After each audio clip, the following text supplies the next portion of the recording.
preview time. So let's take a look at what's coming your way.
The following program contains strong language that is not suitable for young children. Viewer discretion is advised. The Jeff Meacham Network's Multiverse of Media. For over 15 years, the recognized symbol of excellence and the standard bearer in coverage of sports and entertainment.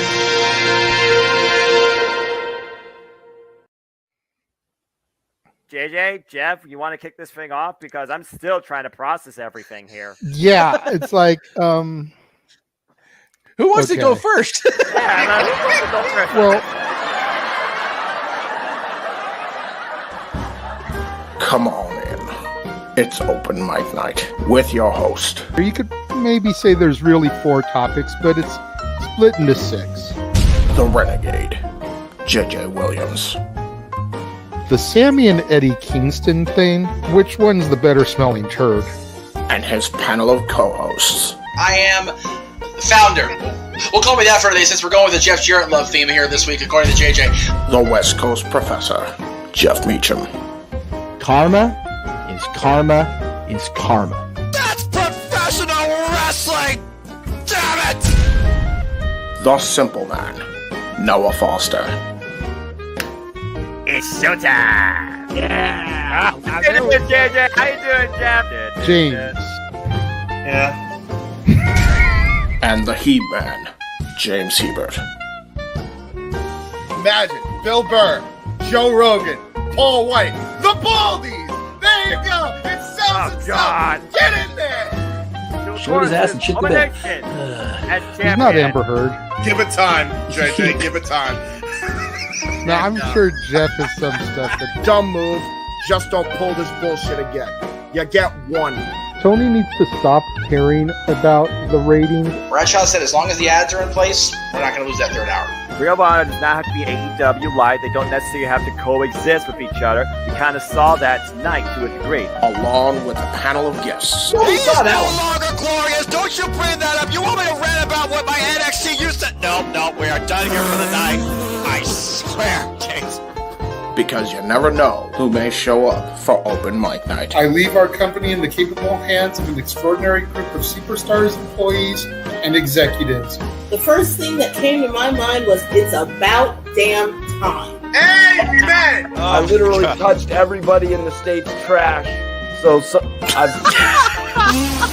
it's horrible, you guys. Peyton's new thing is Dennis the Menace, but it's funny because she calls it Dentist the Medicine. That's great. When Elliot Taylor came out and did Born for Greatness live, I was popping my pussy, having a great time. I didn't care. I was having so much fun. Sit back, relax, and enjoy the show. Fuck Bill Belichick.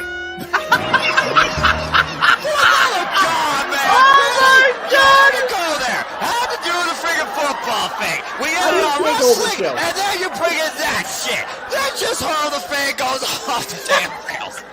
Brilliant, bloody brilliant.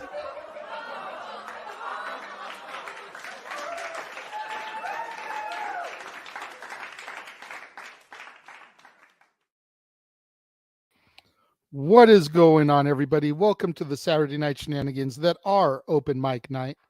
I am your regular MC, the Renegade J.J. Williams, and we have a slightly different panel to begin things this evening, as James is unfortunately very busy, as he has been lately, but he will be joining us a little bit later. Noah, in the role of James today, just woke up, told me he'll be here a few minutes, but joining us to start the show today, we have my brother from another mother, the stat boy, Mike. Hey, everybody. Hello, my internet fans. What's going on? That's right. The owner and proprietor of Stat Boy Sports Bar featuring Dory Lou. Don't get me started on the sports talk. I know what's going on with the NCAA tournament, and I don't want to talk about it. And I don't care. Thank you. And joining us this evening is the Dave Meltzer of the sports world, Josh Mansfield. I love you, bro. Fuck you. My name's not Bill Belichick. That's one. Get the F-bomb count going. Ew, gross, Dave. Why are you comparing me to Meltzer? Because you're the one always breaking news in the sports chat. He's got you on that one, man. I appreciate whether it's accurate or inaccurate, because Meltzer is accurate sometimes. You're the one that's always breaking news in the sports chat. You are the Dave Meltzer of the group. Okay, sports chat. I usually do the sports news, so at least go meet the Rappaport. I don't know who that is. Me neither. I know who Dave Meltzer is. Oh. And here he is, ladies and gentlemen, the man who you actually showed up here to see. The simple man with the spectacular voice, Noah Foster, who has been slightly under the weather as of late, so we just are thankful that he is actually here, able to join us this evening. Noah, how are you feeling at this point, man? Hello, everybody. I'm all right. Like I said, a little tired, a little congested, but happy to be a part of the Saturday Night Shenanigans Weekly that always are a highlight of my life. And it's good to see all y'all once again in this chat and on this screen. Love you, Noah. Absolutely, absolutely, man. You know, I'm sure you're kind of wishing that next week would be the week that you were sick when we're supposed to have the karaoke shenanigans. Ain't none of that shit gonna happen. Ugh. Oh, I'm looking forward to it, bro. Ain't nothing happen. Ain't nothing happen. That's all I gotta say. Ain't nothing I'm happen. tight on money this week, but I think next week, maybe hell, I'll contribute because I want to see this. Oh, I'm contributing next week. I have a plan. We're hoping you'll participate, Stat Boy. You too, Josh.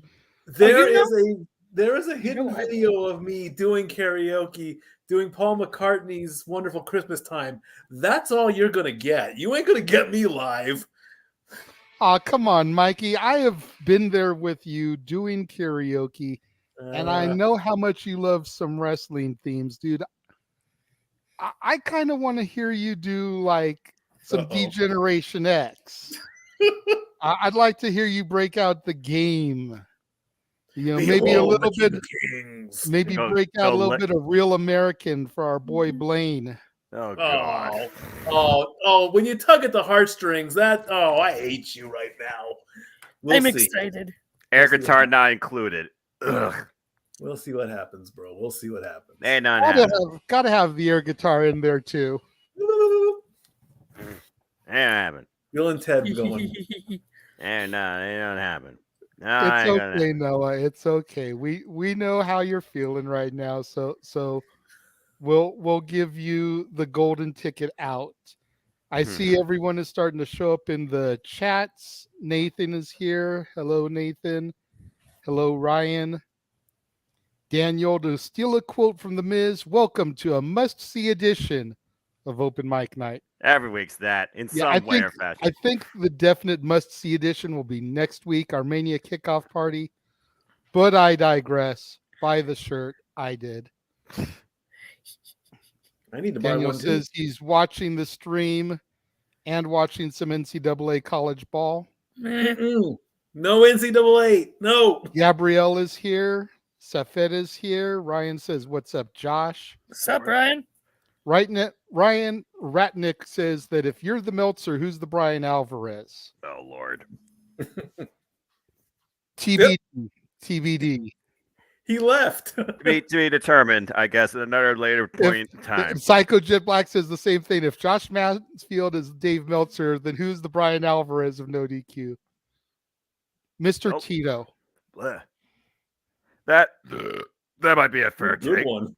Get ready, guys. WrestleMania week is coming because it's starting on March 27th. Yes, we are all hyped and ready for WrestleMania around the Meacham multiverse of media. Who has the best calls to the air panels, guitar? to the matches, to the stories? Bring it on. I'm going to be doing at least a video a night. I cannot effing wait.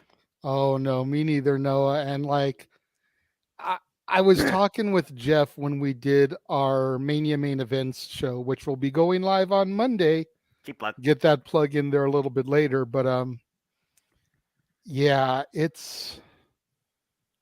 I'm nervous, I'm scared, and I'm pinching myself all at the same time because I told him on the show, it's like, who would have thought a year ago when I was just a participant on Open Mic Night, I was there hanging out in the chat room with y'all. Right? That a year later, here I would be alongside the simple man with the spectacular voice calling WrestleMania. Damn it. You know, I get to be Jerry Lawler next to the King. You know, I get to be Taz next to Shivani because fuck Excalibur. You know, but I digress.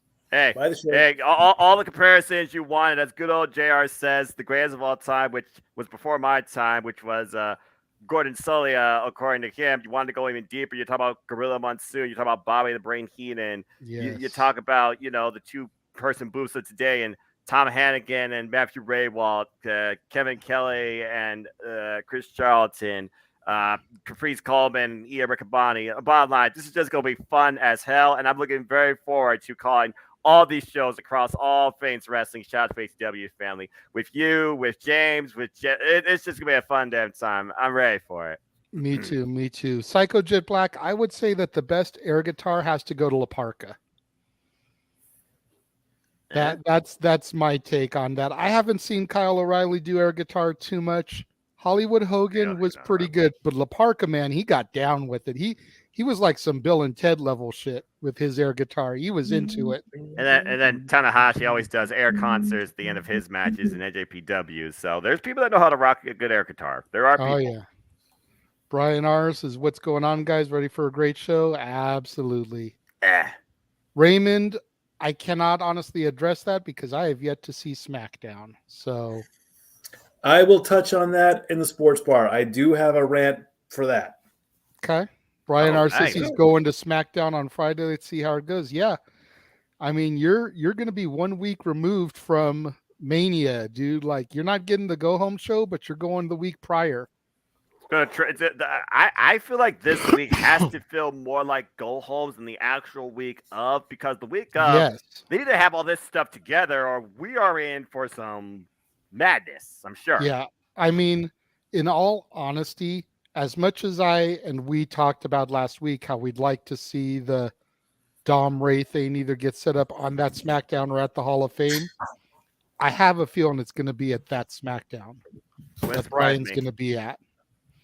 I mean, I thought they were going to wait on Kevin and Sammy till literally the Raw before Mania.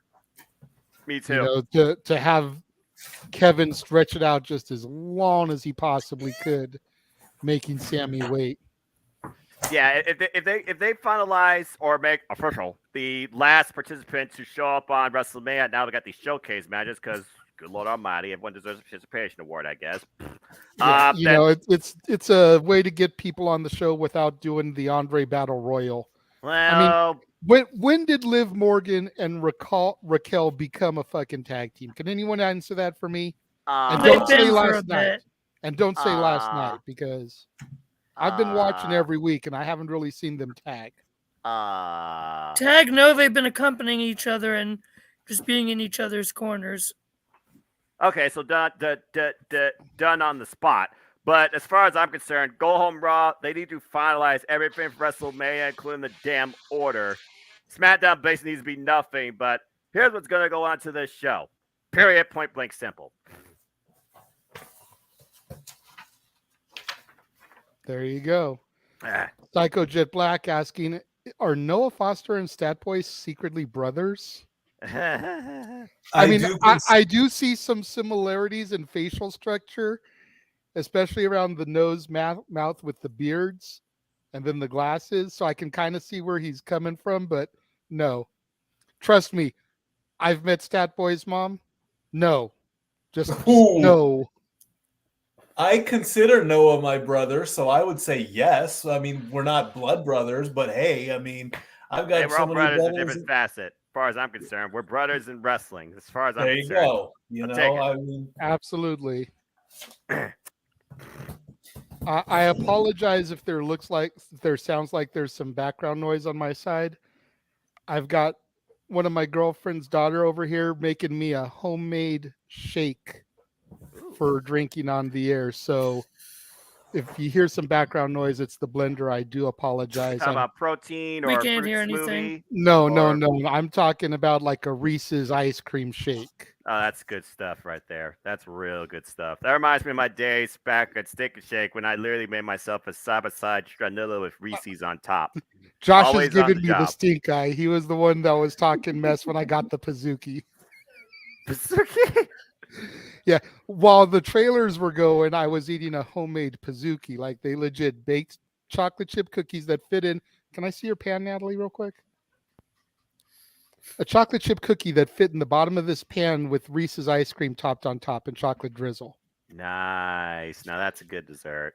I need to order me some stuff from Swan's here soon enough. It's about that time anyway. Josh is looking up Greyhounds to figure out how he can get here so he can get one.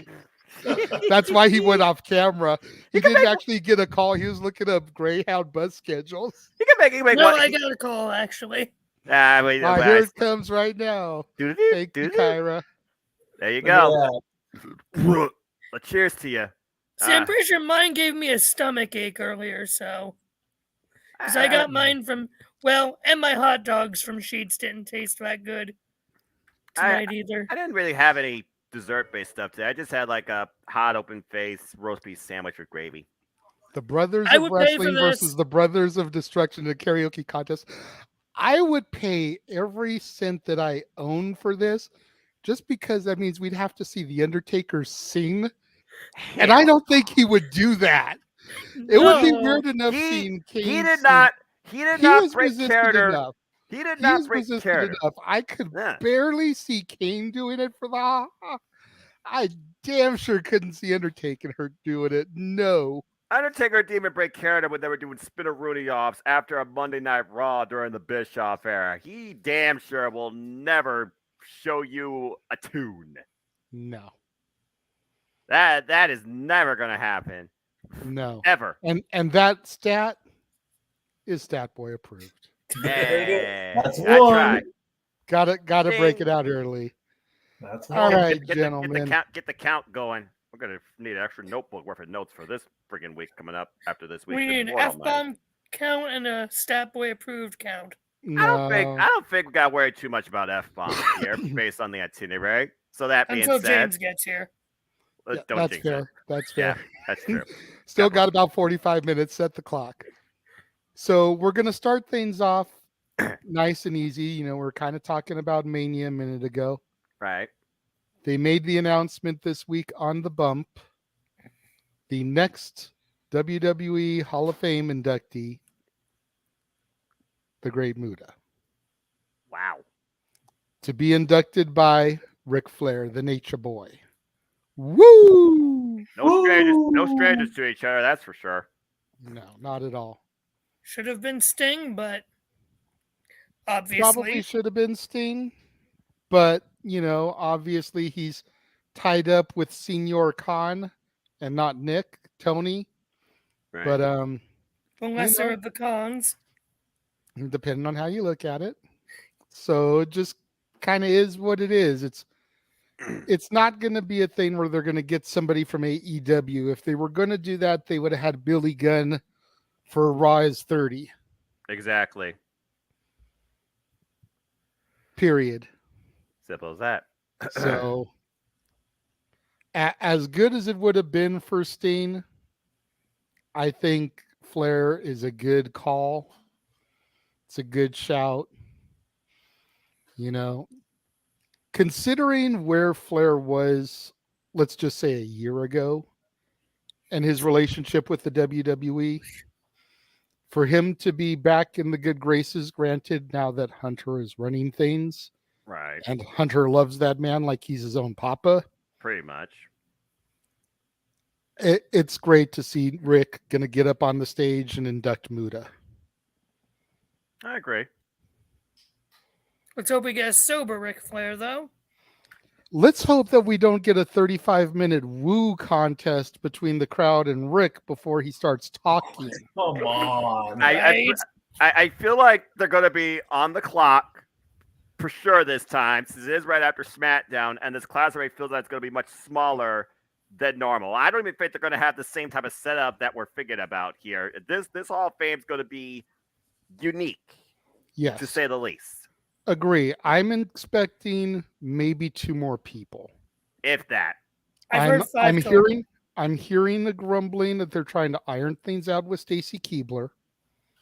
So she will more than likely be the women's inductee, which I love me some Stacy Keibler. I feel like she has a spot reserved for her in the Hall of Fame.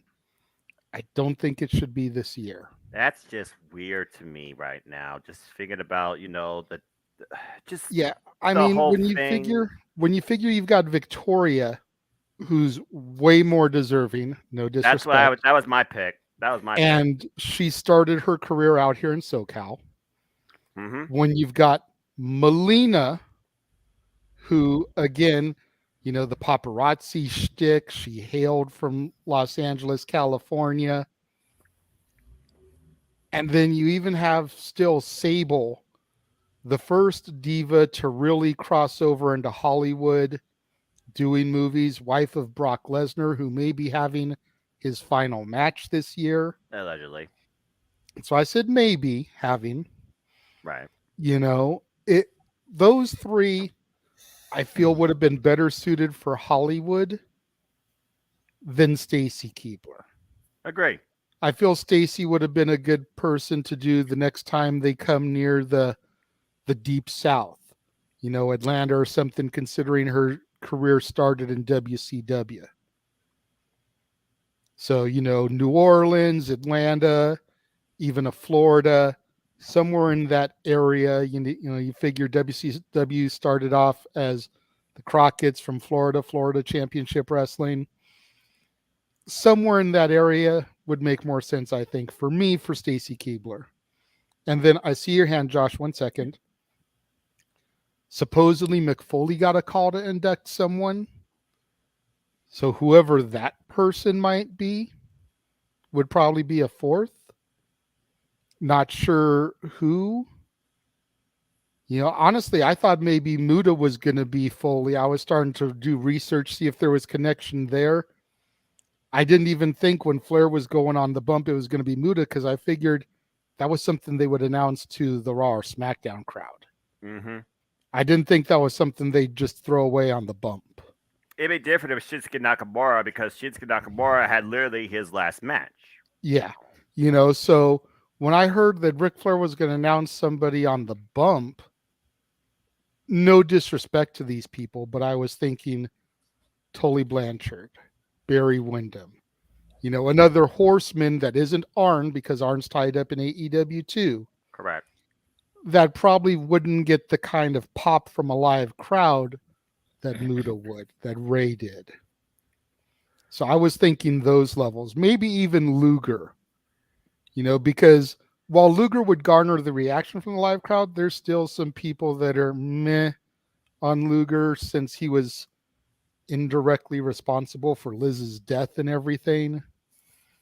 So to kind of throw him in on the bump, I could understand, you know. Just my 2 cents. Josh, you've been raising your hand. You have some thoughts you want to share? Yeah, so I did read that I believe the total number of inductees this year is going to be 5. Mm-hmm. That's what it's been lately, but with a smaller class, that's why I said 4. Right. And we don't know who the Warrior Award person's going to be yet. True. I mean, honestly, I think DDP should get the Warrior Award. He's been overdue with what he's done with the That'd yoga be a and good everything. idea. I mean, personally, I have my choice, who I know I would love to see get the Warrior Award this year. That'd be Victor Perry, absolutely, but I digress. Who's Victor Perry, if I may ask? He runs the wrestling club. It's been all over wrestling media the past year plus. It's been a force for good in getting middle schoolers and kids into wrestling and making them better people. That's with it. Fair. They've had visits from Keith Lee, Mark Henry, Sasha, Naomi, Big E, etc. Okay. They're going WrestleMania. That's not a bad shout, you know. It was a legit question because, like, I don't follow that type of stuff, so it's hard for me to really think, like, who would deserve a Warrior Award. Right. Like, I scratched my head when they gave it to Titus World Slide a couple years ago.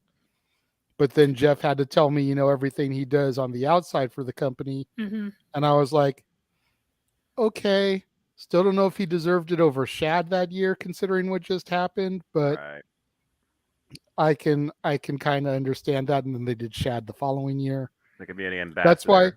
That's why I kind of think DDP, because you think about all the wrestlers that he's helped turn their lives around with his DDP yoga and everything. And it's like, man, if anybody deserves a second induction this time for a Warrior, it's Paige, baby. Right. I do agree with that. And especially coming off the heels of Hall's death, which granted wasn't caused by Paige, but like he was able to do something with Scott nobody thought was going to be able to do. Even Kev, his best friend, had basically given up on Scott. Yeah.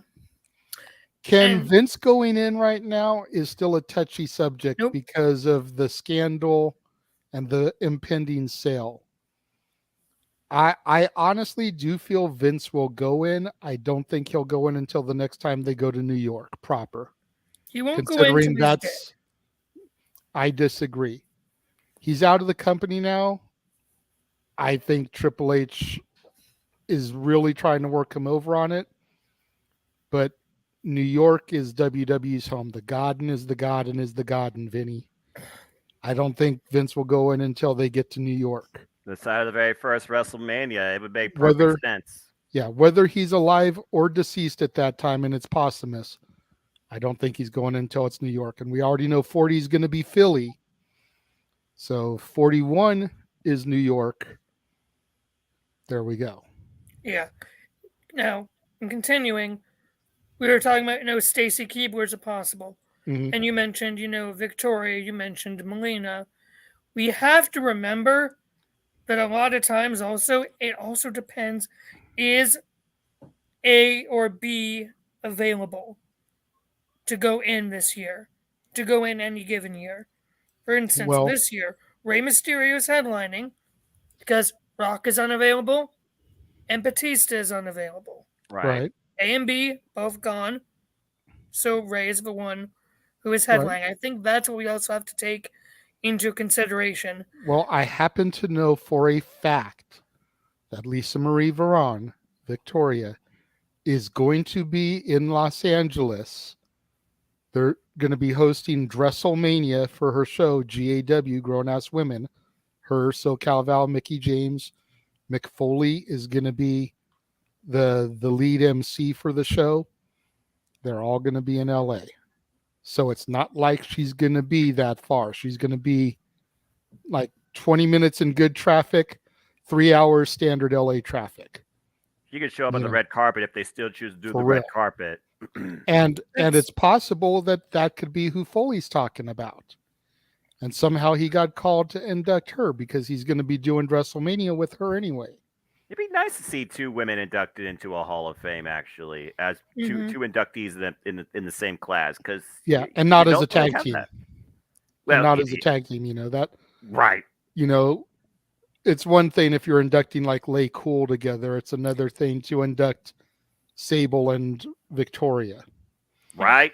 Thank you for reading my mind on a good future women's tag team inductees. You know what? My feelings about Michelle in the Path aside, I do feel she deserves a Hall of Fame induction, just not yet. Fair enough. Let the other Trailblazers get in there. Fair enough. I don't think Sable will go in until after Brock is retired. That's fair. They could try to do them the same year. Which is put true. Husband and wife in at the same time. Have they done that before in an induction class where they had a husband and wife inducted in the same class? Nope. I don't think they have. Well, Randy as went far first. as far as I know, the only husband and wife in there right now is Booker and Charmel. Elizabeth's not in? No. Ooh. You got because of the circumstances behind her death. Right. Yeah, but besides Edge and Beth Phoenix, which weren't in the same class. Yeah, Edge and Beth. Yeah. But they were also separate classes. Yeah, that would be a first. Yeah. A unique first. Trips and Steph are a possibility some point. Oh, okay, yeah, definitely. I could definitely see that at some point. But Sable and Brock going in the same year would be a solid shout. Yeah. Now, in terms of the most recent inductee being the Great Muta. Right, bringing it back. I will say, doing it on the bump does make a bit of sense. Because you figure, who are the ones who will probably watch the bump more and pay attention to things on the bump? Because on the bump, they tend to break down the walls of kayfabe a bit more than Raw and SmackDown. I will say more SmackDown, yes, I will give you that. That's why I think doing it on the bump made sense. Because it's someone who has never once wrestled in WWE. So this way you actually get to talk on the bump about, his career more without having to, say other promotions' names on Raw or SmackDown. I think that's why it made the most sense to do it on the bump. Now, I will be honest, I've never seen a Great Muta match. I will probably go back and try and look some up to watch him, and hopefully I enjoy him. Muta is a great wrestler, but I will say, and Noah may shake his head for this, I would say that Muta is an acquired taste. Okay. I feel like Muta wrestles a style that, while inspirational and has, led numerous people down their paths, I feel like it's a style that the AEW faithful would appreciate more than the WWE faithful. Right. So if you feel like you're more of a WWE tried and true, Muta may not be your bag. If you feel like you're more of an AEW type of guy, Muta's matches may be perfect for you. That's because he never was a superstar. Yeah. But he definitely inspired, Shinsuke Nakamura. You think about guys like Yoshihiro Tajiri. Anybody that's done mist owes it to Muta. He invented the Shining Wizard, which was a move of the Hurricanes for a number of years. So anybody that's ever stolen the Shining Wizard owes that to Muta. Yep. He's definitely an influential, inspirational individual. Try saying that 3 times fast with all those eyes. There you go. But, he's not for everybody. No. Mikey, I saw your hand go up. Yes. Well, I'll definitely agree that his Hall of Fame induction is worthy, and he's a great legend and all that. The very small thing that kind of bothers me is that he never stepped foot in a WWE ring. I said this a while ago with Sting when we wanted to see Sting in the Hall of Fame, and I said the same thing as I'll say now, or I'll repeat what I said back then. I said, Sting has to show up in a WWE show in a WWE ring to be in the WWE Hall of Fame. And I'm looking at the list. I'm going up and down the list. And the only other name that I can really find that has the same tiny little issue, I did want to say Jushin Thunder Liger, but he did do a show with New Japan that WWE helped produce. So you can kind of say, okay, well, if WWE produced it or helped produce it, then that counts. But there was Wrestled one in NXT. person. What is it? Jushin Thunder Liger wrestled in NXT as well. NXT Brooklyn, NXT Takeover Brooklyn. Is that you think that really counts? I mean, that's NXT. Yes. Though. It's WWE. It still counts, bro. Mm-hmm. Don't hate on NXT. This is my NXT, damn it. Even though when he wrestled, that was Noah's NXT. Damn it. I'm not hating on NXT at all. Oh, where is that one name? I just had it too. Tatsumi Fujinami, inducted in the class of 2015. Did he ever step foot in the WWE ring? Not to my knowledge. Where's Greg when we need him? Or Jeff. He is the West Coast professor. Yeah, as far as I know, Tatsumi Fujinami, living legend in his own right, majorly known across Japan. I don't think he's ever stepped foot in a WWE ring or WWE-based production in Japan either, to my knowledge. He has a Legends contract with them, but as far as actually wrestling for them, I'm going to say no. He did not. So maybe he's now the second person to not step foot in a WWE ring, and that's just a little small thing. That's not like I'm not going to flat out say no. He doesn't deserve to be in there at all. Right. I just would like to see it. And then, with Sting, he came in, he wrestled the 4 matches. He had the great match at WrestleMania. He did the thing with Rollins, and sadly the injury to his neck cut his career short. Then he went in. So that made it all well. But it's a worthwhile career. And hopefully Maybe Flair has some Muda stories that he can share. I mean, I still watch Flair inducting Piper. I can almost recite that story verbatim, you know. Yeah. The speech where Flair almost got Piper divorced. Got it. Yeah. Let's see him do that for Muda. I know, man. He's like, I mean, I love it. He's in Kansas City. He's begging with someone with a knife. Draw the money, draw the money. Why in the hell are you going to pick someone with a knife? What do you think happened? He stabbed him. I mean, damn. I know, right? Hey, Stat Boy. Yes. Quick thing. Tatsumi Fujinami was a 2-time WWF and WWF International Heavyweight Champion and a 2-time WWF Junior Heavyweight Champion. Then it counts. Then I'm wrong. I didn't look well enough. Okay. It was back in the 1970s. Wikipedia. The guy, of course, that we owe to for the Fujiwara armbar as well, nicknamed the Dragon himself. So this was before even my time. So without a little bit of a research, it makes sense. There you go. I was wrong. I'm wrong. Wrong. Whatever. Don't worry. It happens. The more you know. Exactly. There's actually a bio on it on Fox Sports as well. Interesting. Former NWA World Champion as well. Hi, Jeff. I knew he was an IWGP Heavyweight Champion because, of course, I remember the rundown of the IWGP Heavyweight Champions when that belt was in existence before it became the IWGP World Heavyweight Championship. Tatsumi Fujinami, Riki Choshu, Hiroshi Tanahashi, Yuji Nagata, all those great names.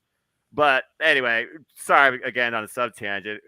The whole thing about Great Muta, the only thing that gets me is I feel that, yes, Josh, I do get what you're saying because the bump appeals to more of a casual-based, wider audience because it's not just a strict WWE-based forum where kayfabe kind of is a bit more lackluster, loose. The fact that Ric Flair announced it on the bump that Great Muta is going into the Hall of Fame, it did kind of surprise me considering, again, the last match was against Shinsuke Nakamura. You could go watch that on Pro Wrestling Noah. You can watch that on Wrestling Universe. There's clips of the entrance and the match and the post-match comments all over Pro Wrestling Noah's YouTube channel. But yeah, when I think about Great Muta, I think about, Great Kabuki, of course, influenced by, I think about those that literally have used a mist type form in their, character development or their matches. Again, we look at Kana, Forrest Asuka, heavily influenced by the like of Great Muta, and she's going back to her Japanese roots, taking on Your Girl at WrestleMania. We'll talk more about that later. I think about Great Muta, though. I think about how he brought out the absolute worst in Jushin Thunder Liger, Cushion Liger. That's one of the most legendary rivalries there is. But yes, he's worked out at WCW. He even made a appearance, I believe, one point on TNA Impact Wrestling, taking on Mr. Anderson. But yeah, Great Muta, he definitely was a trailblazer for many when it came to a certain facet of finding an alternate in yourself and channeling that towards a career. So kudos to Great Muta finding a spot in the WWE Hall of Fame. I'm okay with it for what it is, but I still feel like Shinsuke Nakamura is more fitting. Personally, I probably would have Shinsuke Nakamura induct him, but that's just my little sub-tangent. The only question I have as far as Nakamura goes is how good are his promo abilities? You know, how much of what we hear on the microphone is kayfabe, and how good English can he really speak? That's true, but there's a reason why WWE has things called translators, and I know SmackDown's number one announcer, Funaki, is still with the company. They could simply have Nakamura. And think about this. You want to connect worldwide to the audience? Shinsuke does promo maybe half Japanese, half English, a little bit of subtlety. And he has fair. Maybe Funaki as the translator, and boom, they bring him in. So I don't think the language barrier should be a thing to consider when it comes to a person that inducts somebody, because in my opinion, there is no language barrier when you're a fan of professional wrestling. No, I get that, but I get that, but at the same time, if we're trying to keep the Hall of Fame short and on a certain track, having a translator stalls for time and kills time and eats time. Okay, yeah, that's the only counterpoint I have to that argument. Although, great sell. I totally believe that there should be no language barrier in professional wrestling. But, that's why when it comes to the Japanese matches, I usually watch them on mute anyways. Because I can't understand what the announcers are saying. The ring work just translates to me. For me, it's no different from going to an independent show because the DVDs get produced generally. Commentary ends up on the tracks. Yep. But you can't hear them when you go to Raw or SmackDown. You can't hear J.R. King. You can't hear Corey Graves or Michael Cole or any of them.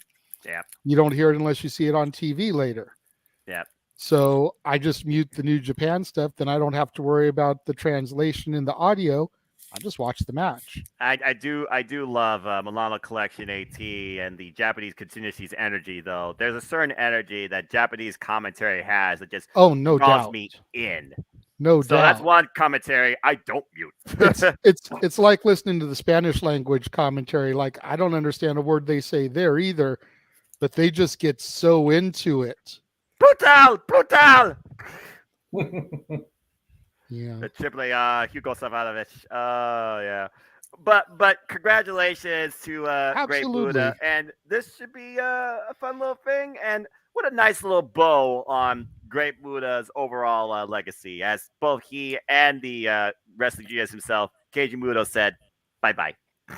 You figure as of right now, you've probably got the most famous masked man of our generation and the most famous man to wear face paint. Exactly. Possibly ever going in the same class. Yep. So it's definitely giving an international flair for this Hall of Fame. Be interesting to see if they add a notable Canadian or something along those lines coming down the road also.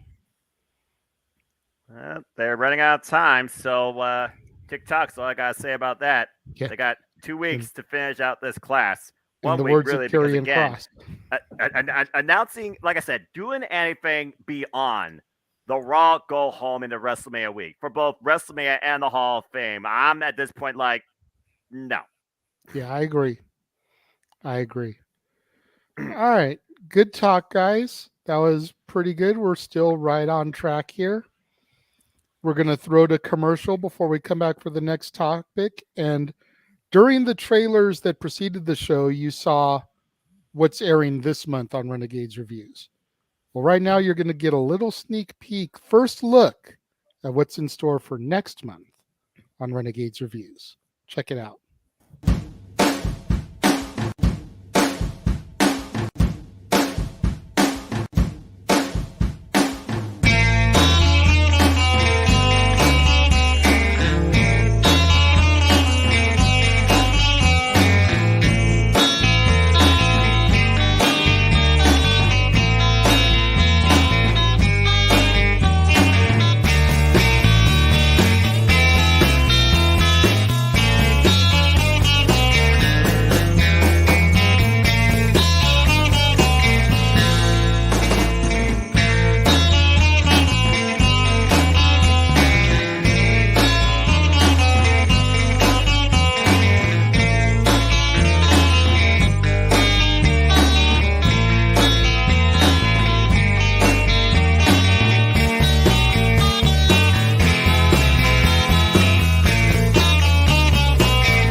So there you go. Movies that star musicians coming up next month on Renegades Reviews.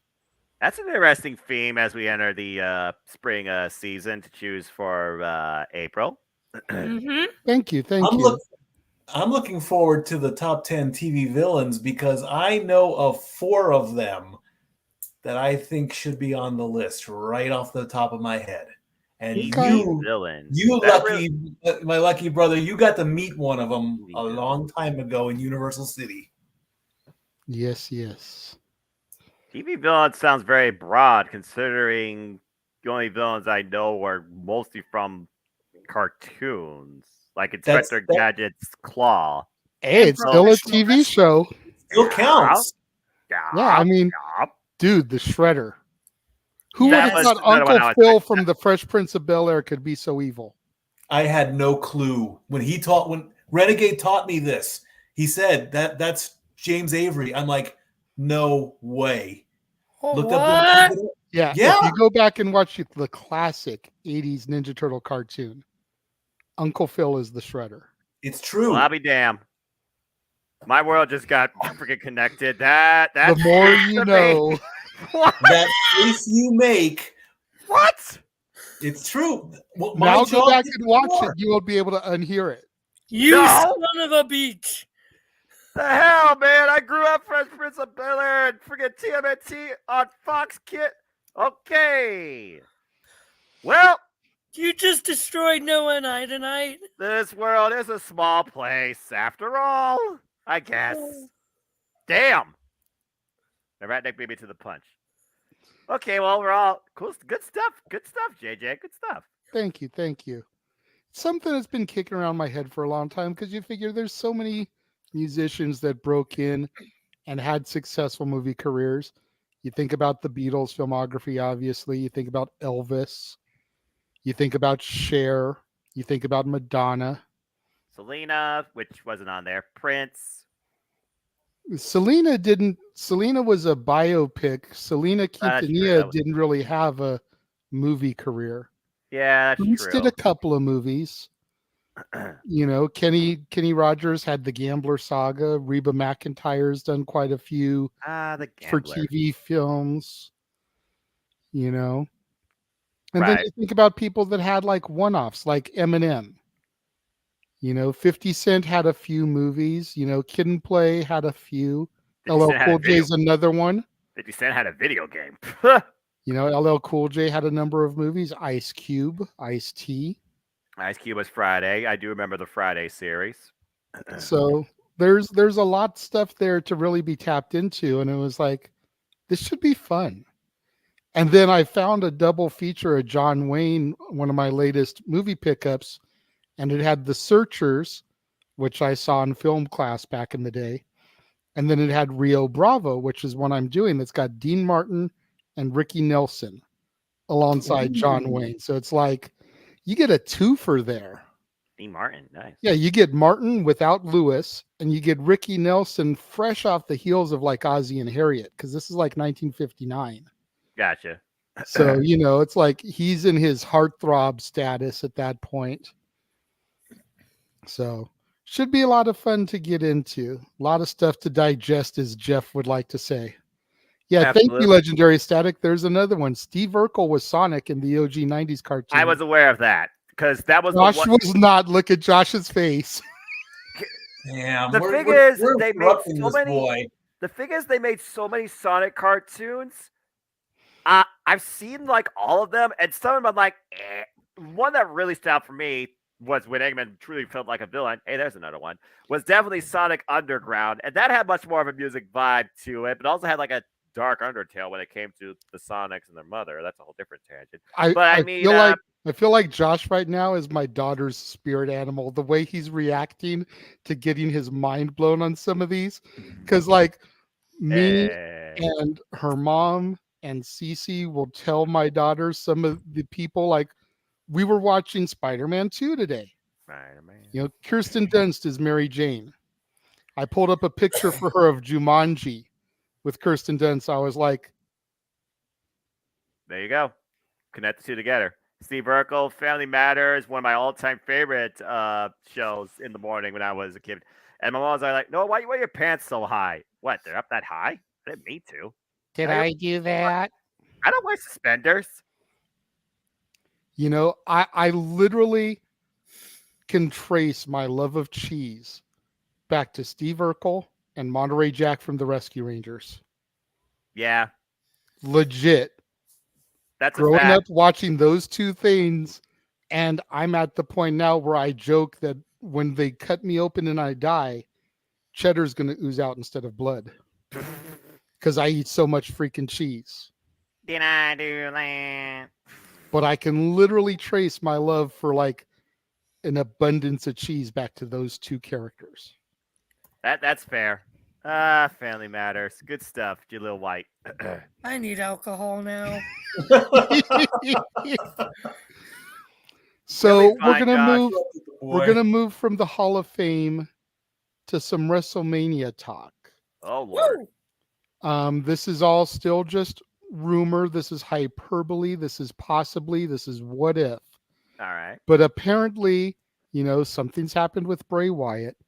So the Wyatt Bobby Lashley thing has had to come to a screeching halt. That isn't going to happen at Mania now. So Bobby Lashley goes on Twitter and says, I've worked too hard to be denied. I will be ready to fight on the biggest stage of them all, #WrestleMania. I don't care who it is. Somebody will feel the wrath of the Almighty. To which Matt Cardona replied, my last WWE match and my first match back? Always ready.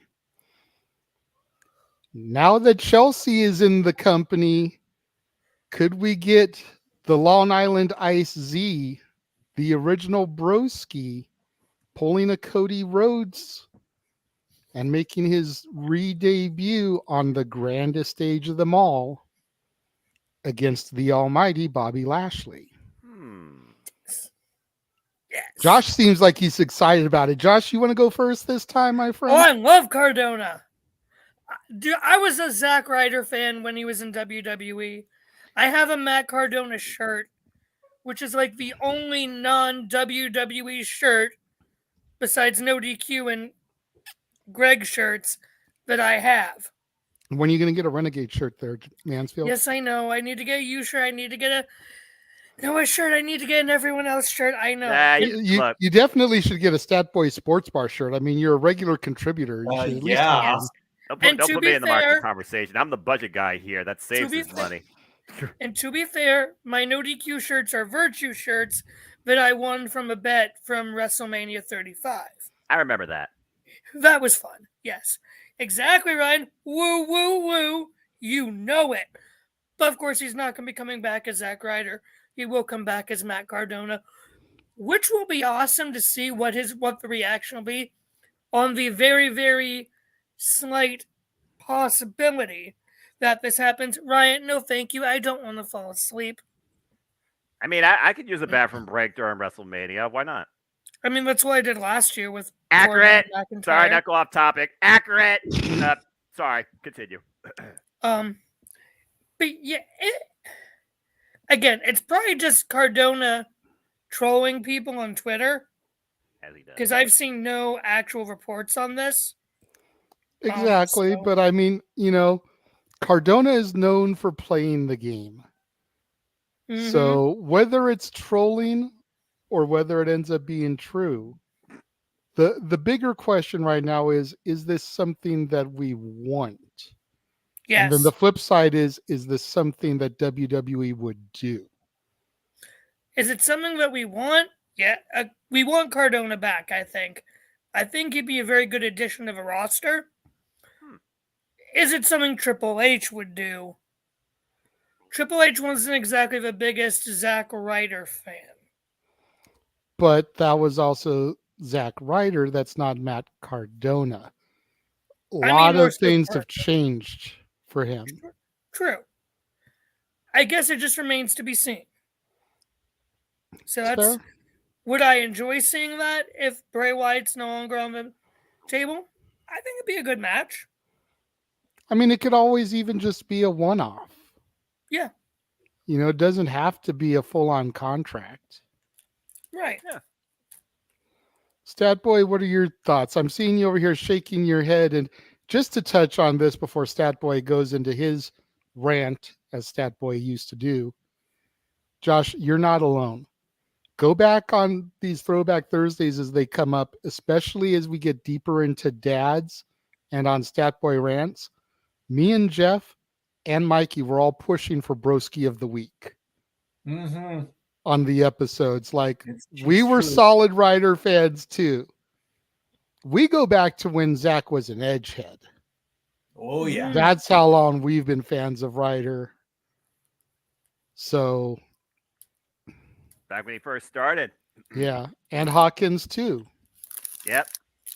So, but obviously Ryder had the better career in the WWE while Hawkins became Jannetty. Hey, he You know, made technically, a shirt out of it. technically, I think they were both Jannetties in the long run. Yeah. But at least Ryder had that mini push. Yeah. You know, I will became just- U.S. champion. Or was it IC? He was He both. won both. Okay. I will say my first WrestleMania was WrestleMania 32. First WrestleMania I watched live. My friend Tyler, who was my high school wrestling brother, we still do stuff together. When him and I did my channel that I had, one thing we would always talk about was from WrestleMania 32, when Ryder won the title and I nearly jumped through his ceiling and jumped through the TV. I have never marked out so hard than when Ryder won that title and then had to make Aaron and Jeff go bald, which is also when they figured out that WWE obviously watches no DQ. Allegedly. And it's still fun to bring that up for those two because I actually predicted Ryder to win that. Nice. So. All right, Stat Boy, go ahead. I have not paid attention to what Matt Cardona has done. That's why I'm saying I'm not liking the idea of this match. You know, Bobby versus Bray would have been, you know, the strong and powerful against the crazy and obscene, or whatever you want to call Bray Wyatt, the smart, Come on, bro. Go Martin Lawrence. Crazy, deranged motherfucker. There you go. Unorthodox. You know, I don't think that Zack Ryder, Matt Cardona has beefed up, gotten to the size level of Bobby Lashley. So I would think he was more in the cruiserweight area. So the high flyers, the agile stuff where Lashley could put you through a concrete wall if you wanted. If Cardona has done that, if he has changed up his style to where it could be a power matchup, then I would say by all means do the match. I'm okay with a one-off. You know, if it does help get Cardona back into good graces with WWE, then he can be with his wife, as long as she maybe drops the Karen gimmick, because I hate the Karen gimmick is fucking hilarious. The Karen gimmick is annoying. I am so lucky. That's the point. Karens in general are annoying. They are. So the fact that she's there just portraying the shtick and getting it over and like to a T. Then Chelsea Green is doing her job. And when she that I want to slap her through my TV screen. Okay, I want to see Karen Justice like I do on other YouTube and Facebook short channels. I want to see Karens get theirs, because them and Sovereign Citizens. But that's a whole other rant that I want to talk about. Okay, but did you watch Raw this week? Karen got hers at the hands of Bianca Belair. Mm-hmm. Well done, Tennessee Zone. Good job for you. So, you know, it's like she's playing the shtick, but she's getting her butt whooped. And she's getting booked. So at the end of the day, you're getting booked constantly, weekly. You're doing something right in WWE. Yeah. And as far as Cardona goes, like, I haven't followed him intensely since he went to the indie circuit and I have dumped the rider, became Cardona. I know you have, Noah. But I can honestly say from what I've seen, he's basically Cody Rhodes himself, but to a lesser extent. Exactly. You know, I mean, he is a former NWA World Heavyweight Champion. Granted, we're talking the same belt that Murdoch and the Funkasaurus have held, but that's neither here nor there. He was NWA champion, never got beaten for it. Yep. Had to surrender it due to injury, and he was on a hell of a run. Yep. You know, the NWA doesn't just give the belt to anybody, but then again, they gave it to the Funkasaurus. So, but anyways. It's a different subject or a different conversation. But, you know, the NWA usually doesn't give the belt to just anybody. I know why they gave it to Tyrus, and honestly, I don't hate them for the reasons to giving it to Tyrus, but that's just me. I'm just using it for the haha because to everyone else, they're like, the Funkasaurus? Rhodus Clay. Yes. But Cardona is doing pretty good for himself on the indie circuit. The question truly is, I think, by coming down back to WWE, he'd probably have to dumb himself back down. And is that something that Cardona wants to do for the paycheck? Because he's worked too hard to reinvent himself as a more serious competitor. Still has fun, but a more serious character. Exactly. The major players are a team to be reckoned with on the indie circuit. And when they had the hot mess by their side, virtually untouchable. You know, you think of Team Extreme, you think of the Dudleys with the Duchess of Dudleyville. You think of the Mega Powers with Liz, like that was the major players. Yep. So just to give you a little insight as to what Cardona's been doing, and I know Noah can educate you even further if you want. But I feel like I did a good enough Cliff Notes version. Am I right there, sir? Throw up the graphic, yeah. I was asking Noah if I did a good job there. The answer is yes. Sully, you did. The answer is yes. Okay, so it is in fact Fat Boy approved. That's 2 for folks that are tracking. It's 2.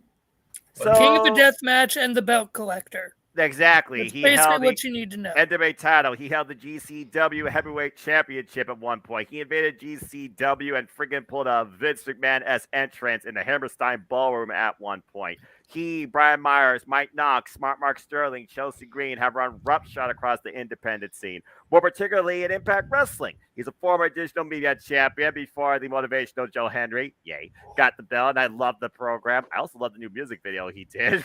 Freaking hilarious. If y'all haven't checked it out, it's on the YouTube channel, Joe Hendry's YouTube channel. Check it out. But yeah, what Matt Cardona's done is basically what you said. He basically turned the establishment upside down in his favor after, you know, the handcuffs were let loose after the major players won the Raw Tag Team Championships at the kickoff show. Keep that in mind. Of WrestleMania 35 against, of all people, the Revival. Hey, y'all might know them as FTR. Recognize that name, folks? But yeah, and right now, based on what my friends show me, because Paul, you need to stop this damn mess, Paul. He gave me a little cliff note that Zach Cardona right now, he's not ready to go home yet. And he's got a new powerhouse alongside him as he still works across the independent scene and one former NXT talent that also has just recently messed around with the knockouts, Steph DeLaunder. So Steph DeLaunder and him right now are a package deal together on the independent scene called Roughshod. So for him to come in as a one-off to Bobby Lashley, I think would be cool, especially if Steph DeLaunder's in his corner and they pull off some sort of shenanigans to maybe try and usurp the Almighty. I think it would literally be, you know, a huge right turn. Like, what the hell? Because you want those type of moments at WrestleMania, and whether or not he wins or loses, it's a whole different statement. I mean, think about it. If Matt Cardona came into WrestleMania and beat the Almighty Bobby Lashley by hook or by crook, and you don't see high nor tail of Matt Cardona again as he flips off everybody and leaves the WrestleMania stage in WWE again for a long period of time, That's some interesting storytelling session to leave. Who's to say Bobby Lashley won't try and usurp his way outside WWE and invade where Matt Cardona is and spear him out of the middle of a GCW ring? Just saying. I think that'd be pretty cool. So it's one of those fades where this could set up the idea of suspension to believe that WWE is finally opening their doors to maybe a bit more interpromotional storytelling, like they did a long time ago at one point, folks, believe it or not. And with Triple H at the helm, I feel Triple H would be more open to that. So, honestly, I wouldn't mind this match happening. And the fact that this apparently was the last match that Zack Ryder had before he left WWE. There's already that bitter chip on Matt Cardona's shoulder looking to prove a point against the former Impact Wrestling World Champion, the almighty Bobby Lashley. I'd be cool with this. If it's Baron Corbin, yeah, that's definitely bathroom break. I ain't calling that shit. That's fair. That's fair. Arlene says it should be LA Knight, and Lashley puts him over. Well, LA Knight is very hot. Yeah, LA Knight is very high according to the backstage or higher ups people. Yeah, as he should be. But seriously, he does need a big win. If he goes to WrestleMania, he needs to win. How many damn times have I heard in Aaron Riff's recasts? Go check them out at NoDQ.com, folks. That LA Knight loss. You're going over, but you're not getting it done in the ring. What is this? Freaking Brian Myers streak being reinvented? Come on. And that's not an insult. That's just a fact of life. Yes. But I'm going to go ahead and bring in James to the mix as he's just joined us. Welcome, James. Hello. We are talking. Counts ready. We are talking right now about the possibility of Cardona versus Lashley at Mania. Is there anything you would like to add to this? Ooh. If you don't know what's going on, let me bring the graphic up real quick. Lashley had put out a tweet after his match with Bray was canceled saying he's worked too hard to be denied. He'll be ready to fight on the biggest stage. Doesn't care who it is. And Cardona replied, my last at WWE match and my first match back. # always ready. How's that for retrospective? Yeah. I mean, I'll be honest, because I think besides this almost crap, I'd book a tag match. I'd book LA Knight and Matt Cardona together, because I think those two on the microphone together, building up a program between Lashley and Lesnar, would be money, especially if we're talking about Cap. Yeah. Lashley and Lesnar working together? Dude, what freaking proverbial walls are you trying to break in the business? Well, I know that. Yeah, exactly. There are no the walls are breaking because you got Bobby and Brock breaking them. But no, I did hear somewhere that Lashley wanted to do a tag team match with Brock anyway. And my original idea for him to be able to do it was, okay, let's do a little tag team double cross action with Brock and Bobby taking on Omos and Shelton, and then he just turns on him anyway, and then they just have a beatdown. It's more of an angle match.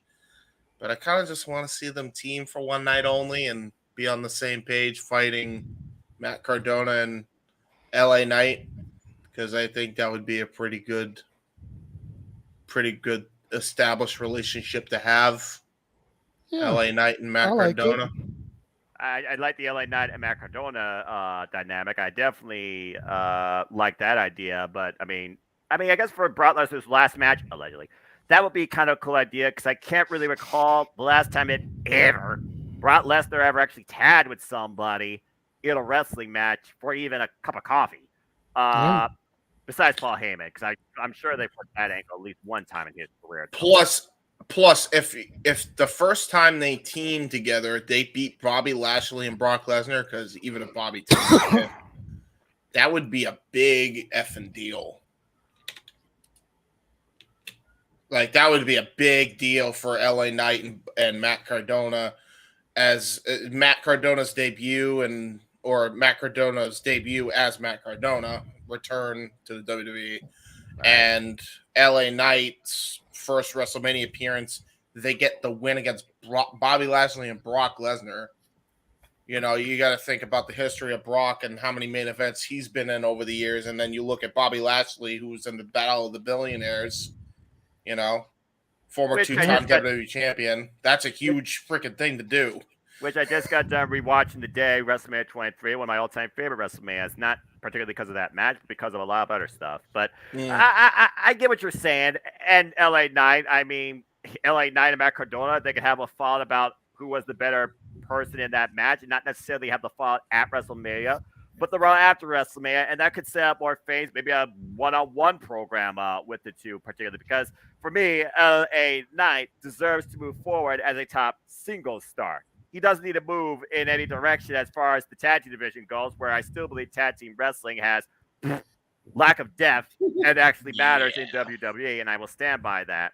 But until they change it otherwise for me, besides the one-off that could be happening. But that being said, yeah, bottom line, Matt Cardona going to WWE for at least one match is not a bad idea to me that I would be against, as long as it means you truly get Matt Cardona as he is, not watered down Zack Ryder 2.0.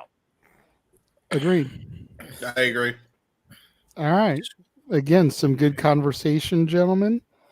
James, welcome to the show. Thank you. Just in time, actually, because this next commercial is going to be your trailer. Yay! Just in time to check out what's coming up on the Jay Hebert side of things and FTW Productions. Take a look. Blow my nose.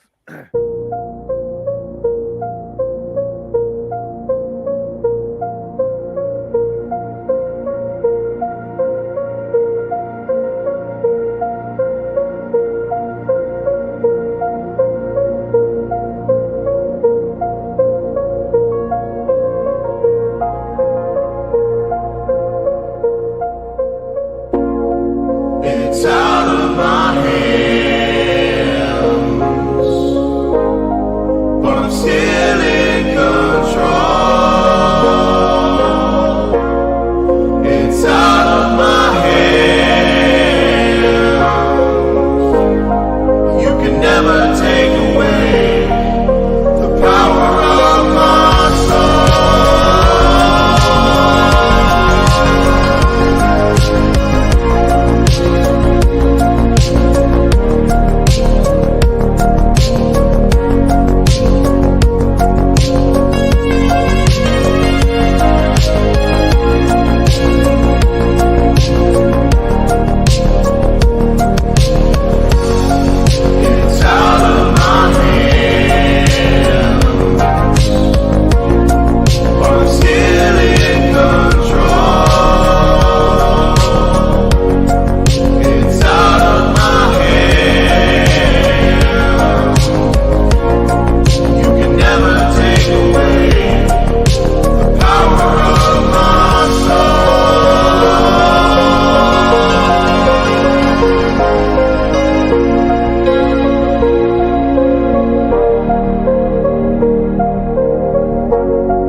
Scan the QR codes to see what's upcoming for FTW Productions and what's available on demand right now.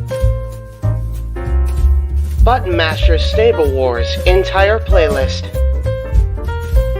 AEW Revolution Go Home Week, Dynamite and Rampage watch parties. Mistress Audio dramatic readings featuring voice actors from Weymouth Youth Wrestling. Elimination Chamber retrospective. WrestleMania Retros coming to the Wrestling Fortune 44 Incorporated channel. Star Wars Jedi Fallen Order Let's Play series. WrestleMania 19 Revenge Mode Let's Play series. All of A Simple Man's Brand Simply Predicting panels. Both episodes of The Don DeMarco Show. AEW Spark, WWE Aftershock, every show week by week. The entirety of the NASCAR Thunder 2004 Let's Play series.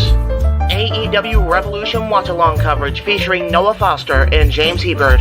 Wrestle Kingdom 17 coverage in conjunction with the Jeff Meacham Network.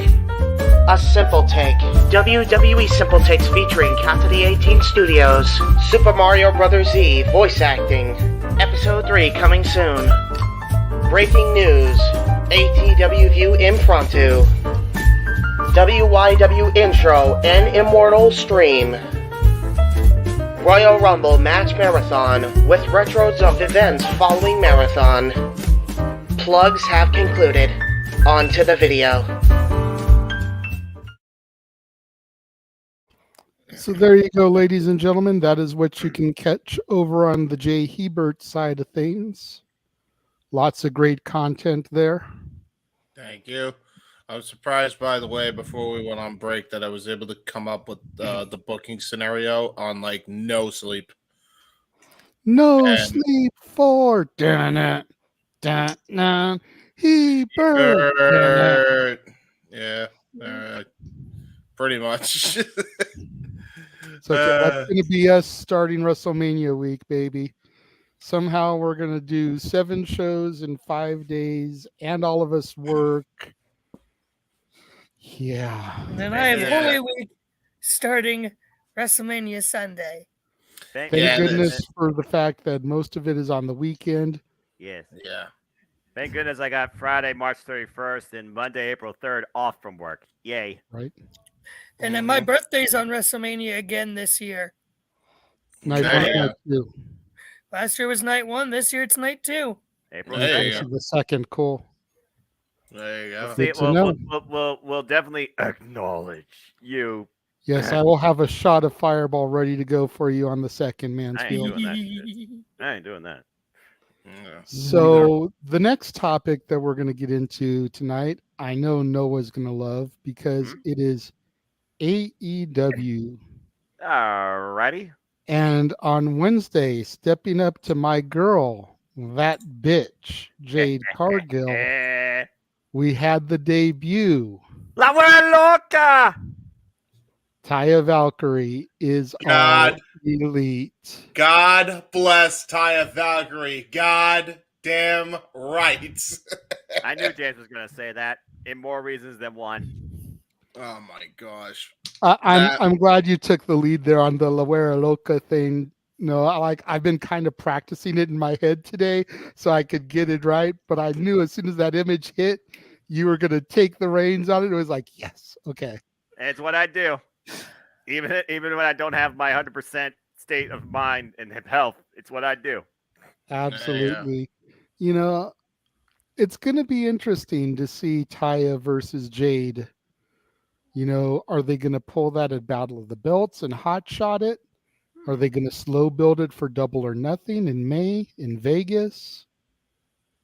You know, where do they pull the trigger? Because they're already just under a month away from Battle of the Belts. Conceivably, they could go with that and not feel like it's too hot-shotted because it would have had almost a month of build.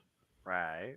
Or do you drag it out to Double or Nothing and make it mean a little bit more and have her potentially lose the belt in Vegas?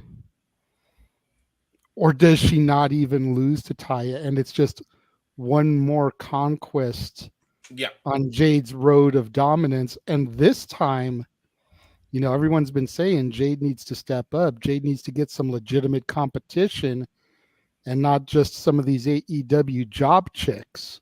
Right. If she can get one over on Taya Valkyrie, what does that do to help legitimize that bitch? Noah, A lot. You take the lead on this one, Noah, because I know you've got some serious thoughts on this. I mean, I wouldn't say serious. I would just say, just straightforward. I mean, at this point, we talk about the dominant run of Jade Cargill, the most protected, preserved, maybe grown, but overall, I would say valued champion probably in the AEW ecosystem because of the fact she hasn't lost the belt. She's only been the one of the TBS champions since this belt's history. It kind of is a double edge for me when I think about the TBS championship. I would think that this network-based title should change, if not network, at pay-per-view. But I think about the show's name. What's the show's name? Double or Nothing. Take a gamble. Somehow, make La Mujer Loca go Loca. Maybe, have a draw, have some disqualification, which is extremely rare in AEW, and build this thing out to Double or Nothing because at this point, Jade Cargill has not truly been tested since she's been a part of AEW, maybe 2 times, if that. And I feel that Taya Valkyrie, who's held championships wherever she's freaking gone, could be the one to truly push Jade to her limits, especially considering her finisher, the Road to Valhalla, is literally just a Jaded of a different name. You can put the two side by side. It's the exact same move. The only difference is Taya Valkyrie actually puts her legs over the shoulders, making it more effective for the pinfall. I think they can build this thing out. It wouldn't surprise me if this is booked for Battle of the Belts and we get a disqualification because Smart Mark Sterling's the guy taking notes. She's going to have, the baddie Layla Grand, her core that's already suffered. And they build this thing out to Double or Nothing where Jade still is like, I beat that bitch. I don't need to prove myself again. But somehow La Mujer Loca instigates her to get that rematch and Double or Nothing. I feel that's where you make history. It's the 5th Double or Nothing in this company's, going into their 4th year. I expect Big Face to go down at this show that I feel is their WrestleMania because it's the show that defined the brand to begin with. Yeah, I think at this point, Chris Statlander, who is homegrown in AEW, but again, has just been gone so long, you can't hot shot the belt on her, but you can still move forward with her push in a different way. And Jay needs to do something different, in my opinion. She doesn't need to continue holding on to this championship. I think Taya Valkyrie winning this by Double or Nothing is the way to go to not only reset the idea of the TBS champion and maybe this subdivision of the AEW Women's division that's finally taking shape to a degree, but it also would give us new life to see what Jade Cargill does once she's finally beaten. It's so easy to be like, oh, she's going to win. Oh, she's going to win. Oh, she's going to win. She can't be beat. Blah, blah, blah, blah. Well, nothing lasts forever. Hello, Undertaker, though I still think that was a farce that they did at WrestleMania 30, but I digress. Different conversation for another day. Yeah, at this point, give me Taya Valkyrie versus Jade. If you have to drag out Double or Nothing, make it a Double or Nothing program, But yeah, Taya at this point, to me, would be a great face for your network as the new TBS champion. And I'm curious to see how Jade Cargill redefines herself, character, and in ring, no longer being undefeated. I'm really excited to see where this program goes, though. So far, all we know is both women got the same type of move. Who does it better when it matters? Stay tuned. I'm all for this. It's a fair take. That's a fair take. In my personal opinion, I feel like when Jade drops the belt, because we all know it's going to happen. As much as I love that bitch, as much as I want to see her, execute option C with it and go for the main title, we know she's eventually going to lose it. Yep. I think I'd rather her lose it on an episode of Dynamite as opposed to a pay-per-view. Right. Because number one, the TBS title is actually being defended and changing hands on fucking TBS. Right.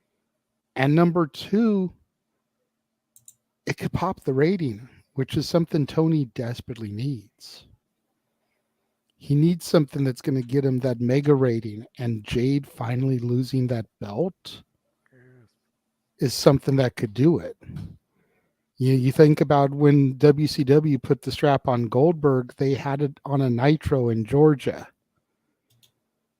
Because they knew it would pop that rating, Goldberg Hogan on Nitro. Right. I think Jade finally dropping the belt and doing it on TBS might be the better way to go than doing it on a pay-per-view that people got to pay $50 for. Not as many people are going to buy that. Right. it would be more eyes. I could see that. Public exposure, public reach, public pricing. I can get that. It just for me though, I feel like to make the TBS championship feel, big time in sorts, I just feel like pay-per-view would really be fitting to see this change. Not so much a championship fight night type special of Dynamite, even if it is the network title, because I do feel like these two could be an actual pay-per-view program. Yeah. Think about it this way. Think about it. Have Battle of the Belts kind of be like you said, Noah. Have them do it there and, smart Mark Sterling, disqualification, whatever. Right. Then they get to Double or Nothing and have it go to a time limit draw. 20 minutes. Which that right there is going to help Jade immensely because everyone thinks that she can't work a long match. So if Taya can carry her to a time limit draw, then you go to Dynamite. Right. We've had a disqualification. We've had a time limit draw. So no DQ, no time limit. There has to be a winner on Dynamite. And even do it the Dynamite after Double or Nothing. Fallout. Because now you've generated the buzz from the pay-per-view. Yeah. So people are going to be tuning into that episode. Yeah. I think that's the best way to utilize this also. And here's a thing that I don't think people realize too. Keep in mind the people that have been training Jade. Oh, I know.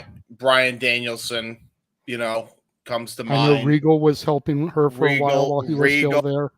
Regal was a big influence on her mat game recently, which we haven't seen much of because, quite frankly, she's had that, and quite frankly, she's had fucking squash matches. This is going to be the first time we're actually going to see what Jade and all of her knowledge is fully capable of. And this is where, the argument iron sharpens iron comes in. Mm-hmm. You can't get any better as far as a women's grappling specialist like Taya Valkyrie. Need we forget she's a former Knockouts champion. At one point, this woman was being her own belt collector. I think she had a championship in almost every major indie, including Impact at one point. And that was this year. So, I mean, she knows what she's doing in between those ropes. And you put her in with Jade, I think it's going to be Jade's toughest challenge to date. She's obviously going to win. She's obviously going to win the feud. But that's going to set up whoever beats her to have that much more credibility. Because now we're going to see, oh, wow, Jade can actually, go. And it's crazy how much she's improved over the last 2 to 3 years. She's not walking Warner Brothers marketing scheme. Exactly. That's the thing. I think a lot of people think because she's been in all these squash matches, people genuinely forget how much she's improved in the ring. But I haven't forgotten the Nyla Rose match, how she carried that. She carried a lot of that. I haven't forgotten that performance she gave. So yeah, I've noticed her improvement in just the year that I've been kind of half-ass following AEW. Yeah. And a complete sub-tangent here, but it relates to Taya Valkyrie. I went on Twitter for a second. The first thing that pops up on my feed, two of the best looking women apparently are tagging in the AAA tag team title tournament together. Natalia Markova and Taya Valkyrie are teaming in that freaking nice Lucha World Cup, and I'm like, what dream come true. Yeah, I was a happy person. Is this what heaven is like? Have I died and gone to heaven? So let me ask you guys this, and I'm going to throw this to Noah and James first because I know they're the primary AEW watchers. Then we'll go down to Statboy and Mansfield. Now that Taya is all elite, do we think we'll see Johnny Elite sign a full-on deal? And then what are the odds that he could dethrone Powerhouse Hobbs and the husband-wife combo could be TNT and TBS champion? I think that would be too soon. Yeah, try and especially do because he that. just won a title, I believe, in MLW. Again, we talk about He's MLW. If he's at MLW, he's set anyway. I think they want to make that Court Bauer and Tony Khan money. To be honest, I think they're like, okay, let's divide and conquer. Hey, that's how it works sometimes in this industry. I wouldn't rule it out, but I would say not anytime soon. Okay. Mansfield, Stat Boy, either one of you can go first. What do you guys think about the signing of Taya Valkyrie for AEW?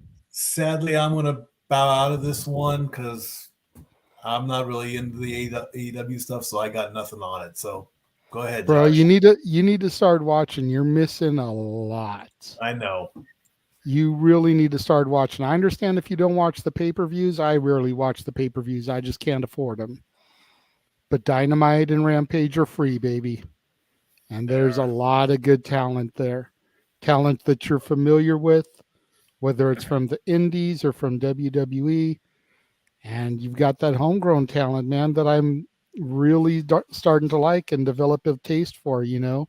We're starting to see a lot more of the homegrown take shape also on the AEW main prod, which is really nice to see. That Four Pillars promo was awesome. Yes. On Dynamite. It was. For a split second, I actually didn't hate Sammy Guevara. Love For Sammy a Guevara. split second, I actually didn't hate him. I love Sammy Guevara. I do too. That's a whole different conversation. You and me both, All I Josh. gotta say is, James, you gotta have a hell of a conversation. AEW Spark. Sammy's a good worker. I don't like him on a personal level. Yes. I'm curious how much of the personality will be exposed on AEW All Access. Wait, why? Just on what you see on TV, you don't like Sammy Guevara, or like outside of TV? Backstage. Backstage and outside of TV. You know, you think about the brawls that he's had backstage, the heat with Kingston and Andrade. Okay. Yeah, you think about the thing that broke down. Hang on, Kingston was on Kingston. Let's not even pretend that was fucking Sammy's fault. Okay, but the fact that there's two people there recently that he had issue with. Kingston may have started it, but Sammy didn't walk away. He engaged. He still played a part in it. And to be fair, JJ, and to be fair, JJ, this is all we're aware of. Yeah, exactly. And then the thing that transpired, you know, they even called it out in the promo. You know, the fiance thing. You know, ditching his fiance for Ty Mello. I mean, yeah. You know, and then getting engaged and then married to her. You know, that stuff really rubs me the wrong way. You know, it's at the end of the day, it's some of the same shit that turned me off to Batista. You know, finding out he's fucking Melina in the car. Okay, while his wife is backstage fighting cancer. You know. To be fair, that you know, you got Johnny Nitro and his wife backstage. His wife is fighting cancer, and he's off in the car somewhere fucking Melina. Johnny Nitro ain't gonna do shit about it because Batista's a main eventer. You know, so all of them are getting fucked over. To be fair, though, Sammy at least amicably split from his then fiance before Ty and Sammy were even a thing. So that we know. You know, and that's been for all we know, there could have been some Edge and Lita shenanigans going on between them before he officially broke up with her. Yeah. Unless you were there, unless you were there at the situation, all you have is text. Exactly. Yeah, and that's all I have, and that's all I know I have. But things like that are what turned me off to him. That's what influences judgment. I completely agree. Like I said, it's a lot of what turned my mind about Batista. So, I mean, regardless of how good of a worker Sammy is, which, let's be fair, Sammy's exponentially a better worker than Batista. Bar none. But his personal shit, I can't get behind him. And for that reason, I have a hard time getting behind him as a gimmick, as a character. Right. You know, it's X-Pac heat. It's not heat. Well, there's a whole different form of heat, Latino heat, when it comes to Taya Valkyrie. So, Josh, your thoughts? Thank you for getting us back on track, Noah. I tried. Thank you, Noah. So I don't really have much of a dog in this fight. I really haven't paid much attention to Jade Cargill. I really don't care. Taya Valkyrie, I just feel bad things didn't work out for her in NXT. I feel bad that she was a victim of a Vince McMahon or whoever cut. Because I thought she could have been really something. And I was hoping she would have. And I was ticked off. I know she was ticked off with that happened. Still is. So I just feel bad for her. Do I see Morrison going to AEW? No. Do I think those two being the first TNT and TBS couple champion? No. You're not going to do that ahead of Adam Cole and Britt Baker. Fair take. Flat out. If that ever happens, if Adam Cole gets back in the ring. Yeah, that is a fair shout, yeah. So that's just my take on that. I have not been paying attention to the women's scene in AEW much except for Saraya, really, and the ex-WWE people. And Britt. That's really about it.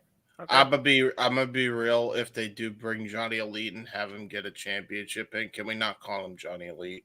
Can we just call him Johnny Mundo? Like that's a good name. Johnny Elite. He was Johnny Impact. I hate it.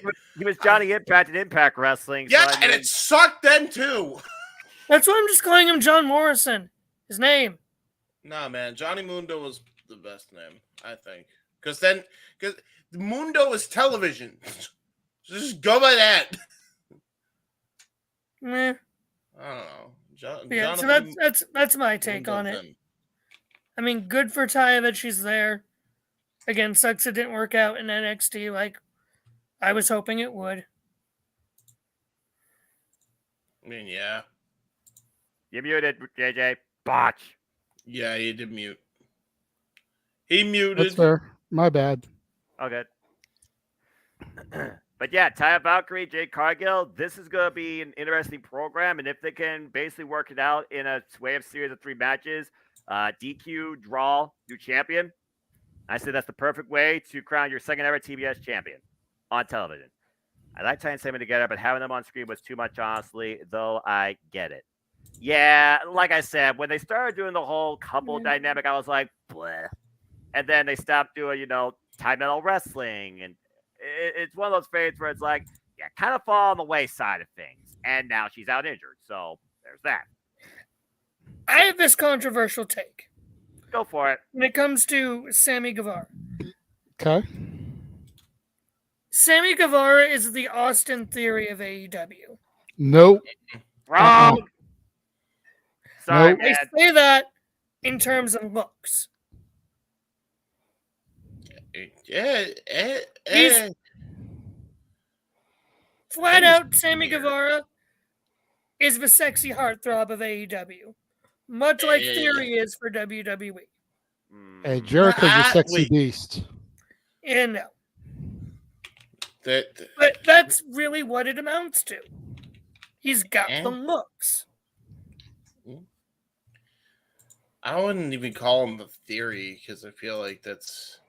I like Sammy, but I feel like that's like apples to oranges. Yeah. All right. Look. Hold on. Let me. I got to put my objective glasses on. The court now recognizes the Renegade JJ. You may plead your case. I'm in trouble. Probably. All right. As much as it pains me to say this, I can see where Josh is coming from. Oh. They're both amazing workers in the ring. They both get insane amounts of heat. Some deserved, some undeserved. You think about the heat that Theory was getting shortly after the McMahon shit went down. You think about the backstage heat that Sammy gets. I do give the fact that both of them are no homo attractive young men. Mm-hmm. They are good looking dudes. For me to sit here and say that I don't wish that I had their bodies would be like, for real. I'd kill to look like one of them. So I can get where he's coming from here. As much as I don't like Sammy, I can get the analogy. Man, fair take. And Sammy, multiple-time TNC champion. Austin Fury, Multiple-time U.S. champion. So, and They've both held the mid-card titles. They're both workhorses for the company. They're both obviously the future. There's no denying that. Yeah. So, okay, you got you fair sub-tangent, Josh. Yeah. Well done. There you In go. fact, I got JJ to agree with me on something. and I hate the fact that I hate the fact that I agree with you, Mansfield. I know. so hate that. Hey, once in a while, you forced me to say something nice about Sammy Guevara. Once in a while, the most opposite things can come together. That's what makes the wrestling world so interesting. This show is highlight worthy for this reason alone. Timestamp it, Josh. I guarantee it'll be a long time before you get someone like this again. I feel like Tony. I feel like Tony Khan is the type of goody two shoes sometimes that he wouldn't allow Sammy Guevara to be employed if he actually dumped that other girl for Ty or actually cheated on that other girl with Ty. I'm just saying. Well, that's because Tony Khan, I feel like at the end of the day, not everything is focused on one word, and that's business. Yeah. Right. Even though in a lot of cases it probably should be, but we don't need Phil Brooks. Well, again, go ahead, Noah. I mean, no, sub-tangent. Go ahead, JJ. I was just gonna try and reel things back in. I was gonna say some really good conversation, gentlemen.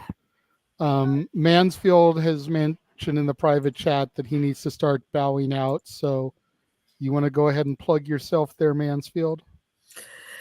Ladies and gentlemen, boys and girls, crazy wrestling fans of all ages, you can follow me, No DQ's resident Cleveland combatant, on Twitter at CatholicJosh122, Instagram Mangram, and occasionally I will be writing my No DQ articles. I haven't actually done any this year just because I've been so busy with my actual job now. Congrats, and getting ready for all that. So hopefully coming up soon I'll be getting them back up again. Usually every time though I think of a topic, I turn around and someone's actually written it already. So it's like, oh, there goes my job. But thank you guys again. I will see you guys on Statboy Sports Bar, featuring Dory Lou and featuring a Gibbs slap to Statboy, courtesy of Dory Lou, per usual, which he always deserves. Damn. He knows it. That's why he's not saying anything. Poor guy. I'm going to banish you from the sports bar. You keep talking about Gibbs slapping me. I haven't said anything stupid yet.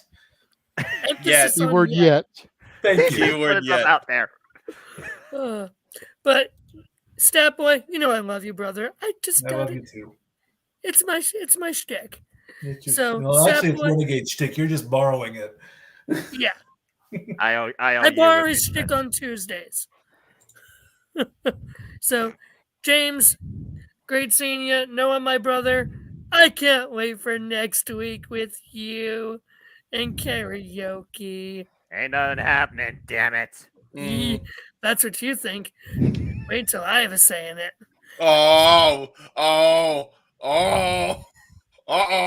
JJ knows. JJ knows. Oh, look. Noah's taking the glasses off, bro. No, I'll just say this. Don't you. JJ knows exactly what I have planned for you next week. Oh, no. Noah's going to start showing you some Southern hospitality, ludicrous style. He's going to throw some bows. Ludicrous style. This man said I may not be feeling well, but don't think I won't go off. My fellow church brother. Oh, bitch, get out the way.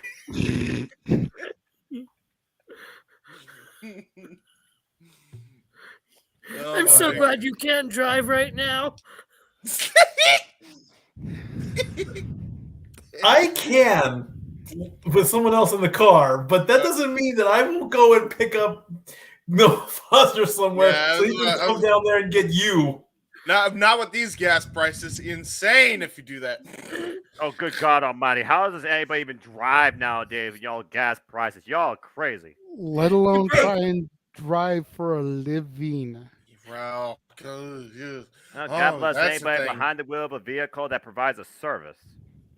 Anyway. So, Anyway, I digress. Instead of stealing my shtick, Josh, why don't you stick to your shtick? Of course. And JJ, my brother, great job as always doing this. I will catch you guys later. Have a great weekend. Have a good night. Have a great rest of the show, everyone. And as always, fuck Bill Belichick. There it is. Over. All right. All right. So we are now going to throw to commercial before we come back for our next topic. Here's a look at what's going to be coming up across the Jeff Meacham Network multiverse of media side of things.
So there you go. That is what's coming up around the Jeff Meacham Network and across some of the multiverse of media. Safet hit the nail on the head, man. You get some chills and goosebumps hearing the theme. That's why Jeff chose it, man. He said on multiple occasions he gets emotional hearing that music, seeing the image of WrestleMania with him in the corner, knowing he's going to LA proper for Mania. In Inglewood, just literally yards away from the Forum, where has been such a huge part of his upbringing and his raising and everything. The Kings having played there for the first 16 years of his life. So that's why he picked that song. It's a great song. Yeah. Stuff. I have it saved now because I found out the name of it. I'm like, yeah. Yeah. This This slaps. I like the 90s one that he did. That's why I used it on mine, because that's like the WrestleMania theme that I really grew up with. The one that Linda McMahon actually used for her theme for a while. Yep. That war documentary series theme, though, that slaps. I'm looking forward to seeing him put that together. And, the fact that he's going back to like the Crockett era and not just doing Raw versus Nitro. Right. I'm looking forward to that deep dive. I'm wondering if he's going to go back to Black Saturday.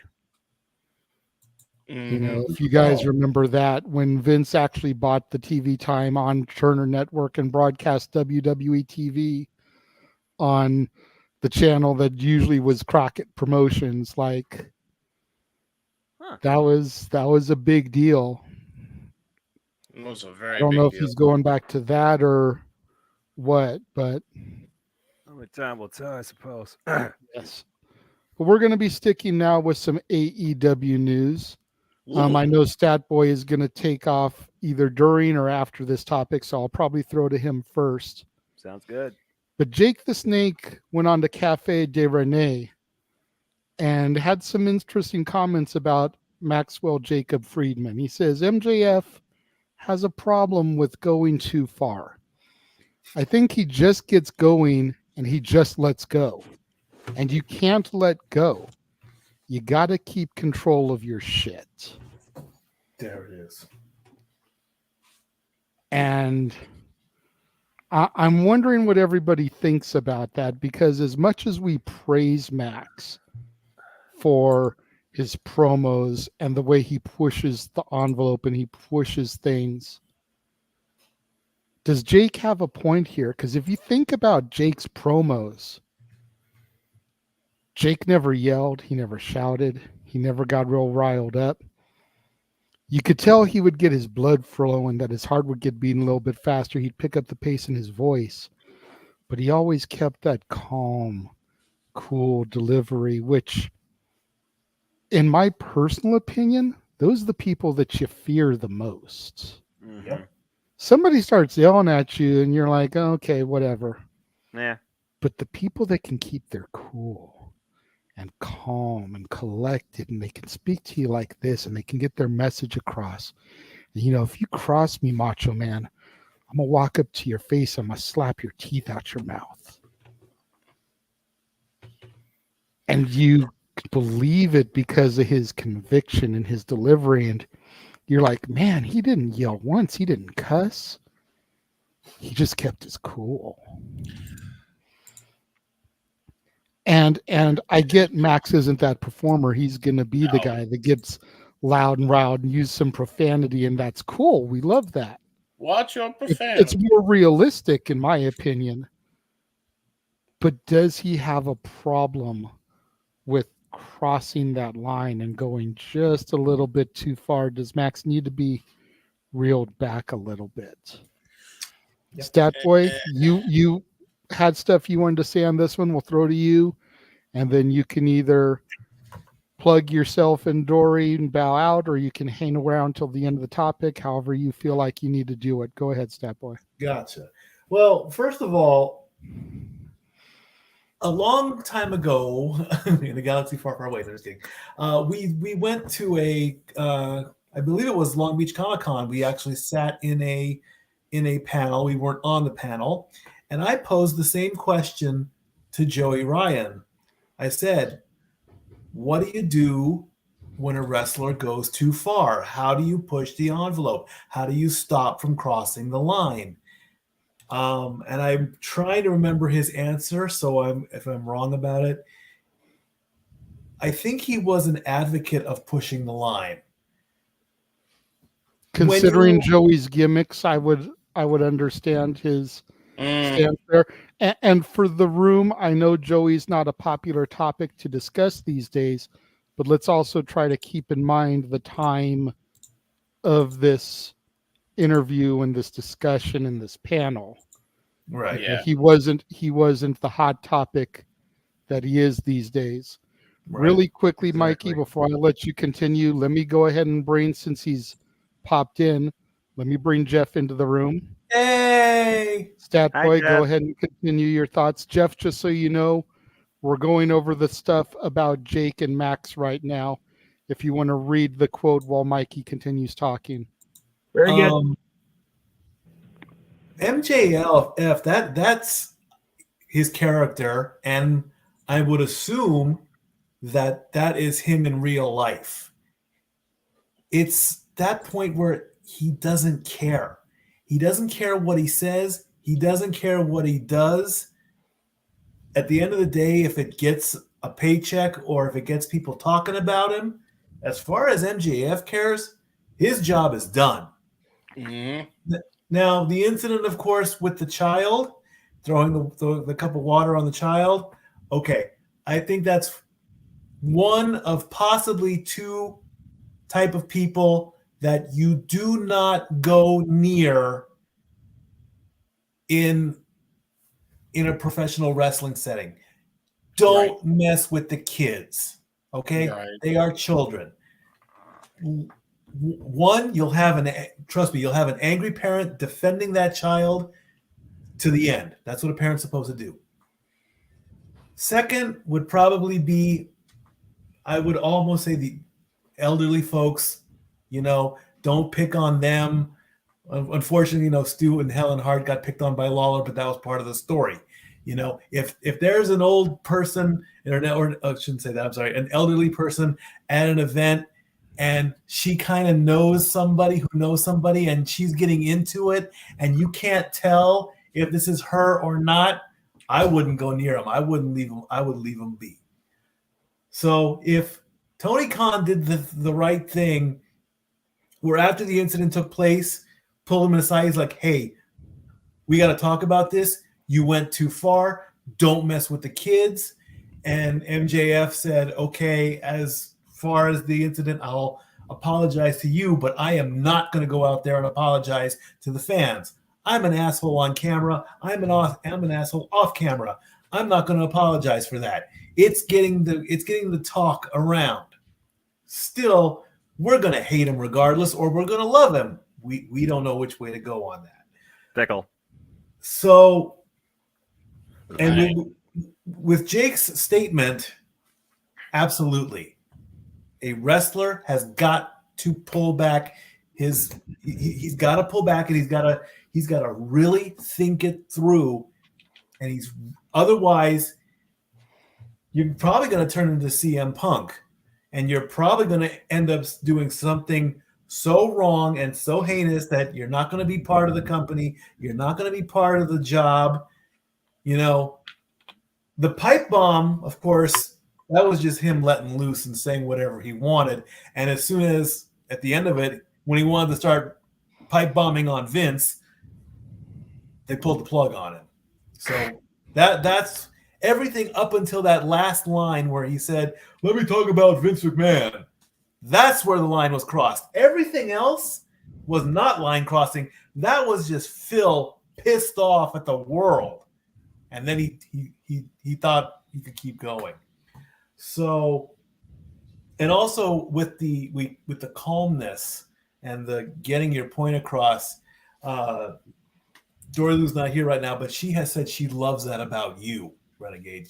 That you can keep that. And I wish I could learn this. I wish that I could be calm, quiet, and still get my point out without going even calmer and being almost like I don't care, I'm catatonic. There's no middle with me. I'm either way out there or I am just not caring, and that's a big problem I have with myself. Let me just stop you right there. It's good that you can admit that, Mikey, because as far as me and Jeff, and I know Jeff's driver can hear you saying this, that's probably the biggest understatement of the year. I know came out of Stat Boy's mouth. Yeah. It's true. It's This is the greatest true. time to pop into the history of open mic night. I'm so glad Teresa's with me for this shit. This is tremendous. It's so true in my work life. It's so true in my family life. It's so true. I'm out there, you know. Okay, I keep saying I try not to be naturally loud.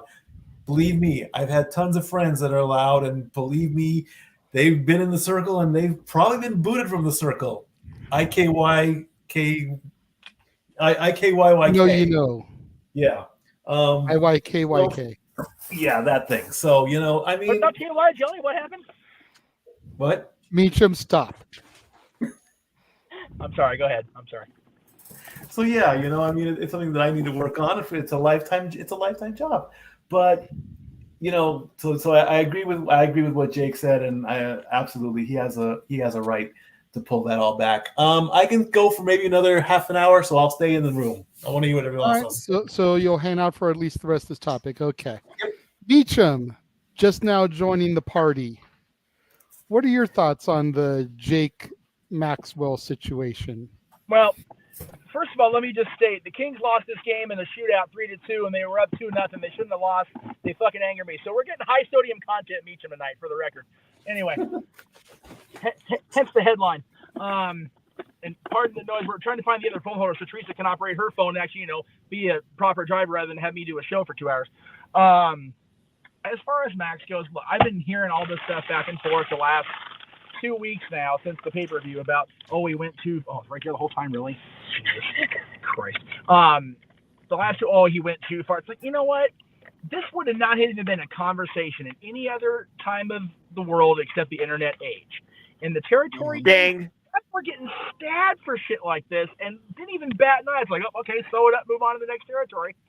But because we're in the internet age and everybody around the world saw it, Max is the devil. It's like, dude, Max is the perfect working heel in the business right now. Because he legitimately gives not a fuck. And he doesn't care if the fans hate him. He doesn't care if Teresa's phone almost knocked mine over because we're stupid speed bumps in this damn parking lot. He doesn't care. And that's what's great about him. And I love the irony of Jake calling him out. That's the best part. Yeah. Like really, Snake Man? Really? Yeah. So, yeah, that was the irony of that being the chosen quote for that. It's like, okay, Snake, let's back up to the 80s and see you purposely not selling for Muhammad Ali. Yeah. So we're just gonna go ahead and not draw heat no more. Okay. All right. Yeah, dude. Yeah, you know. I'm glad you said it before I did.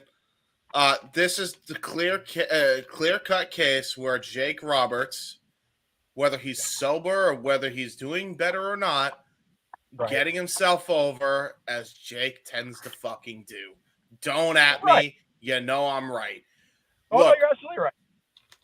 And by the way, I love how he says, he went too far, like he knows. Maybe, and maybe, honest to God, Jake didn't know that this was even a thing, but everybody assumes that the kid wasn't planted in that role anyway. Exactly. Like we assume that the kid wasn't paid and his mother wasn't paid ahead of time, and knowing this was going to happen, and they just reacted the way they reacted. Yeah. You know, like they were aware of this taking place or something with MJF was going to take place. We don't know that.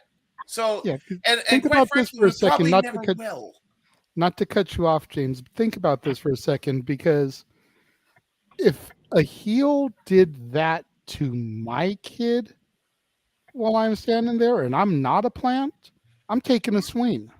Exactly. Right, exactly. Security may have to carry my ass out of there, but I'm taking a swing. Dude, the fact that she just stood there and was like dumbfounded by it was obviously a fucking plan. James, the only reason I disagree with it maybe not being a plan is because Tony has no poker face. He looked legit frazzled about the whole thing with the kid at the press conference. Like he had to address it and squash it in a hurry. That's the only reason I say maybe. Yeah, the but kid may have been a plan, but maybe the drink thing was not 100% okayed beforehand. But maybe again, not. Maybe like not. you just said, you know, if you're a parent and you don't know any of it's happening, Max is fighting for his life at that point. So, Right, exactly. But I think exactly why I think they knew. The water thing, even also. Here's my thing. At the end of the day, Tony has been more poker face, so there's a good chance that he might have not been in that situation with the water, but he's had to kind of develop a poker face after the bullshit with the brawl out. Anyway, again, not mentioning that, but I think that I think him saying he doesn't have a poker face recently after the shit he has had to deal with. I don't know about that. I think he might be actually helping MJF there. Now, this is assuming Jake doesn't know, and he isn't like just trying to. Maybe he's trying to make MJF just the biggest prick heel. If this heels, maybe that's his way of doing it. But if he's being serious about it, if I can be serious for a minute, yeah, exactly. I would love to know how that makes any sense. That he can't be calm, cool, and collective. First off, he doesn't necessarily have to be because he's trying to emulate Roddy Piper and Ric Flair, not Jake the Snake Roberts. Hate to tell you, Jake, it's not all about you, bud. All right. And number two, he can cut a straight-laced, serious promo where he's talking softly. I point you to his promo go-home show with Punk where he made him bleed and he said he was the devil himself. Good choice. I mean, am I wrong? Nope. The guy MJF has shown us all facets of promo delivery, unlike anybody else in the industry. The guy can do it all. except for maybe Punk himself. Yeah, exactly. But to be fair, I think he's even got him beat. Maybe, but I just compare, the different promos that Punk's cut in the past. I mean, even just think WWE television. You think about the promos he cut when he was ECW. Then you think about the promos he cut when he was the Straight Edge Society. Then you think about the promos that he cut post Pipe Bomb.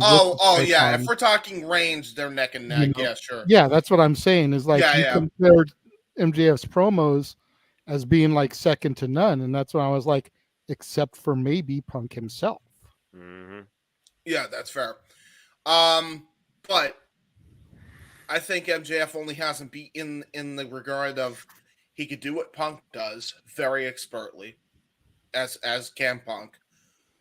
But MJF has already proven that he could back his shit up. Mm-hmm. Right, in a kayfabe stance, and just even outside of the kayfabe stance in the ring, he's untouchable. This guy is the for the longest time, and I know we've been big Randy Orton fans for the longest time, but for the longest time, everybody says that Randy Orton's the prototype to be a pro wrestler, and that may have been true for the longest time. But that has changed now, especially in today's day and age. MJF is the prototype on what a professional wrestler can be because he can do it all. Factual end statement. He proved it. And I think Jake, if he's being serious about this, and I think he's mainly doing this out of kayfabe, even though he still kind of sounds like he's bigging himself up a bit. Like, my promos were always the best as a heel. And they were great, don't get me wrong. But I was going to say, Jake's heel promos weren't the best. Definitely top 3, in my opinion, especially for that age. Yeah. But, again, Jake always just had that different delivery that stood out. Exactly, which made him the most unique anyway. But yeah, because everyone else is all, Hulkamania-esque, and let me tell you something, brother and dude, and all the warriors, and ooh, yeah. Yeah, pretty much. But then you look at over here, talking all cool and calm, like I said. Macho Man, I'm gonna walk up to you, I'm gonna slap your face and knock your teeth to the back of your throat. I'm gonna grab Miss Elizabeth by her hair and I'm gonna drag her up the entrance ramp. Yeah. Just such polar opposites. By the way, I've got the two girls over here cracking up at that little montage promo that I just That was a good montage. Got to throw a woo in there for old time's sakes, you know. You should have just done it just to throw them off. I think again, I think MJF could do a Jake the Snake, and he has proven that he can do a Jake the Snake style promo. He already proved it. So I mean, you're just rerouting your point. See example like Revolution Go Home show. See example Revolution Go Home show last year. Yeah, and as far as comparing to the other guys with the promos in the past, difference is MJF can cut different styles of promos and not get butthurt when somebody responds to him and go on a drinking binge or go take a timeout for a year or 7. Oh, damn! Yeah. That accurate? Yeah. Wow. I mean, where's the lie? He's not wrong. He's not wrong. He's out of line, but he's not content, wrong. and I've got the Bray Wyatt lighting, so I'm going to say what the hell I want to say tonight, apparently. Because he's here. So there you go. Noah, what would you like to add to this? I mean, at this stage, again, we talk about this in so many facets all the time, how publicity is publicity, presentation is everything. Kayfabe be dead. MJF is the only one that literally doesn't give you black or white. He constantly gives you gray because he's MJF all the time. Like you said, that was a black mama, by the way. So the fact that that woman did not kick MJF's ass, yeah, that was a plan. Right? But that being said, as far as this goes, thank you, good night. Yeah, MJF right now has proven the show that he has all the facets to be anything any booker wants him to be in this industry versus anything MJF chooses to be in this industry. He's shown us that he could be emotional, sympathetic. He's shown us he could be egotistical, maniacal. He showed us he could be heinous and vile. He also showed us he could be appreciative and humble. MJF has proven under every possible promo scenario, heel, face, villain, indifferent, doesn't matter, that he could truly be anything you conceive what you want in somebody in the wrestling industry. For Jake to say that, though, more so might be drawing the lines of kayfabe, but again, in this day and age where the internet is right now the deciding factor of the industry, if MJF is the talk of the internet, good, bad, or indifferent, he owns the world. And at this point, in a world full of sensitivity, go watch a freaking Schoolhouse Rock thing for all I care, or get right to censor theme played in your head. I mean, come on now. Seriously. Again, the business has changed. If you want to stay relevant, you got to do this type of stuff. You got to get the people talking about you. MJF is doing that. Just to draw another facet. I mean, James, you watch your Prodigal Jokers. I'm sure you're still going to see the MJF that you see on screen, but at a different facet. You think about a shot of Brandy. MJF was on there at one point. He was dancing to Rockwell, and he was jovial and comedic. All MJF is doing is showing you how multiple dimensional dynamic he is in and out of the ring and on the mic. Now, again, is there supposed to be a point where a wrestler maybe draws it back? Depends how insensitive you're being. I'll give you an example. Saraya, in her Outcast promo, she said the word twat. She got fined for it. The fuck? So apparently there was some sensitivity lines drawn with that. So, and I guess there was also... I'm going to say that's more of a...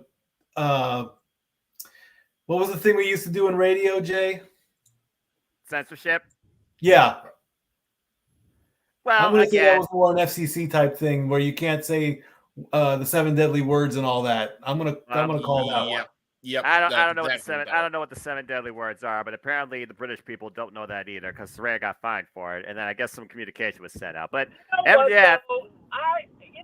honestly, Saraya, like she said it in a moment, and she got herself worked up, and yeah, they fined her for it, but I thought it was friggin' great. It's like, every once in a while, thank you.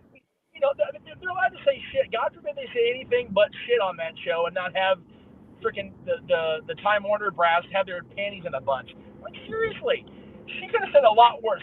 The folks in the UK know how to cuss without getting themselves in American trouble. Because on Wednesday, apparently. So, you know what? If somebody's going to get called a twat, they clearly earned it. I was going to say, at least she said that and not the see you next Tuesday. Yeah, exactly. Right? Exactly. Basically. Yeah, that's fair. That one's a very easily findable offense, and that'd be warranted fine because that's definitely one of the words on TV in America that's a big no-no. Yeah, Noah, that I understand. But the bottom line, what MJF's doing right now is perfect, is brilliant, and we haven't even seen what he's fully capable of yet, in and out of the ring and on the mic. and Noah, I'm just going to direct you to George Carlin. He's got an entire bit about the 7 words you can't say on television. Listen to it tomorrow morning, then go to church and ask for forgiveness for listening to it. Okay, so stuff I will not listen to on my phone. Duly noted. Wait, wow. Damn. Look, I don't need to know everything, but even I understood that reference. But yeah, as far as Jake's take, I feel it's basically what sort of fan looks at it and how they interpret it. If you're a current casual, you're probably like, what's this guy talking about? If you're old school traditionalist, okay, maybe he's got a point because I do remember how this was more so, a more, what am I saying here? Free range business. Yes. But maybe the business outlook has changed due to the sensitivity of the internet wrestling community. It's fair. That's true. All right, gentlemen. Once again, some good conversation.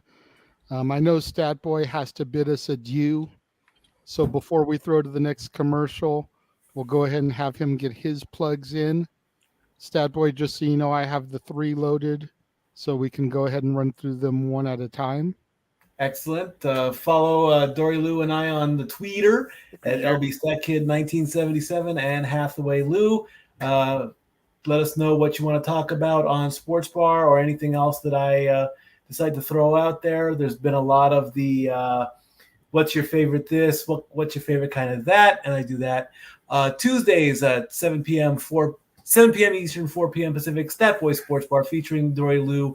This week is XFL Week 5. All the upsets from the NCAA tournament. We're getting closer and closer to the NHL playoffs. Well, we're about 5 weeks to go, and then we get to find out who gets Lord Stanley's Cup. Can't wait for that. And, of course, Heroes. I was going to say, before that, JJ, you don't have the graphic because I just made it today. But remember, next week's Stat Boy Sports Bar will actually be Dory Lou's Sports Bar because Mikey's working for Miss Parton that night. So. Yes, that's on the 28th. Heroes and Legends 19 at the Evergreen Smoky Mountain Lodge and Convention Center. We have been promoting this ever since the last one we went to, featuring the King of the Mountain match.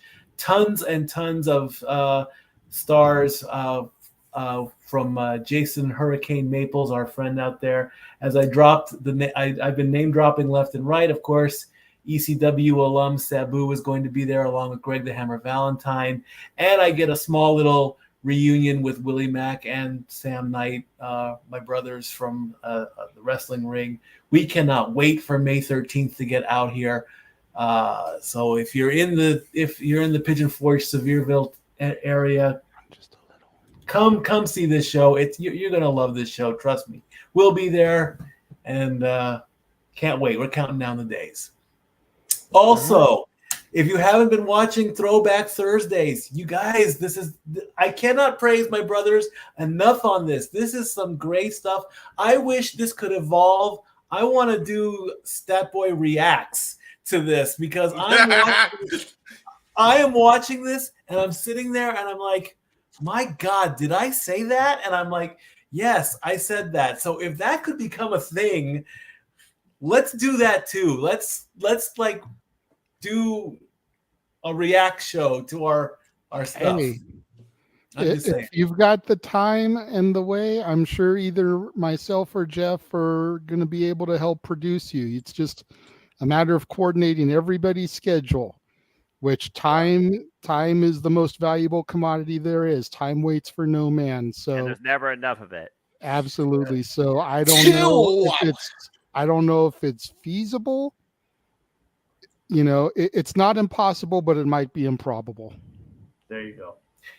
But I appreciate the love for that because I have worked very, very hard on that. Of course, we'll plug that a little bit later some more, but it's been awesome having you on, Stat Boy. Thank you for being here. Thank you to help bail me out when James is running late. Of course. It was Anytime. awesome being able to have you on for a bit today. All right. I love you all. See you on Tuesday. Stat Boy out. All right. So before we get to our main event topic, let's go ahead and take a look at what will be coming WrestleMania week here across the multiverse of media. Oh boy.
All right, so I need to clearly send you an updated one because I am not doing that much. No, they can't see me, so I have the camera off.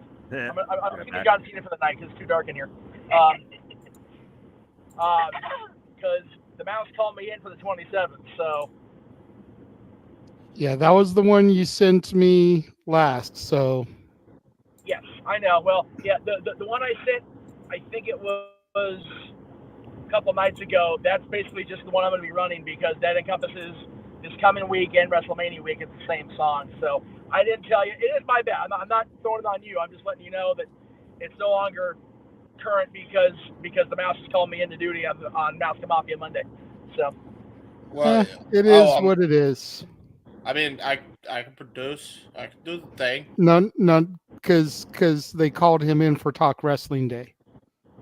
Yeah, so that's why. So you can't do Talk Wrestling because that's Jeff's solo show. No, you're good. Yeah, no, it's okay.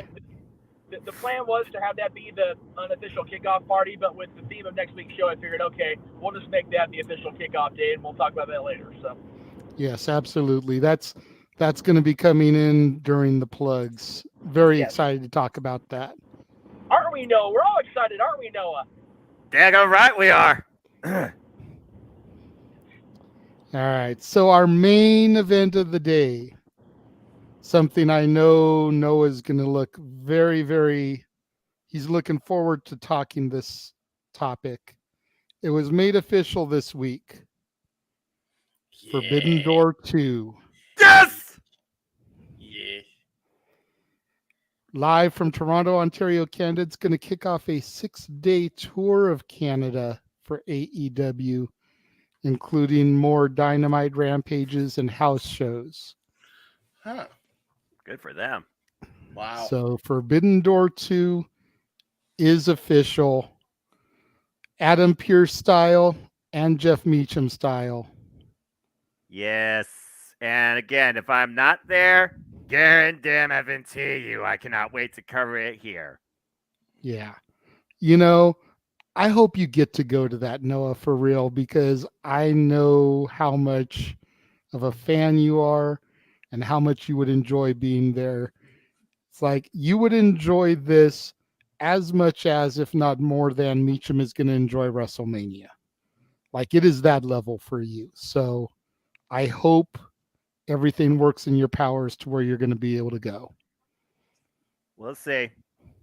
And it's one of those things that, you know, if you get to go, that's awesome. That's wonderful because I know that's a major thing for you, especially since Toronto's so close and you've done SummerSlam in Toronto. So we'll have you covered on the commentary side. If you don't get to go, you still get to call it, which is, not a bad plan B. So there is that. Yeah, Exactly. it's like if you get to go, we'll figure out either James and Jeff or James and I or something, represented here. But yeah, with any luck, my summer hours will pick up at the mouse. I'll be working that Saturday. So yeah.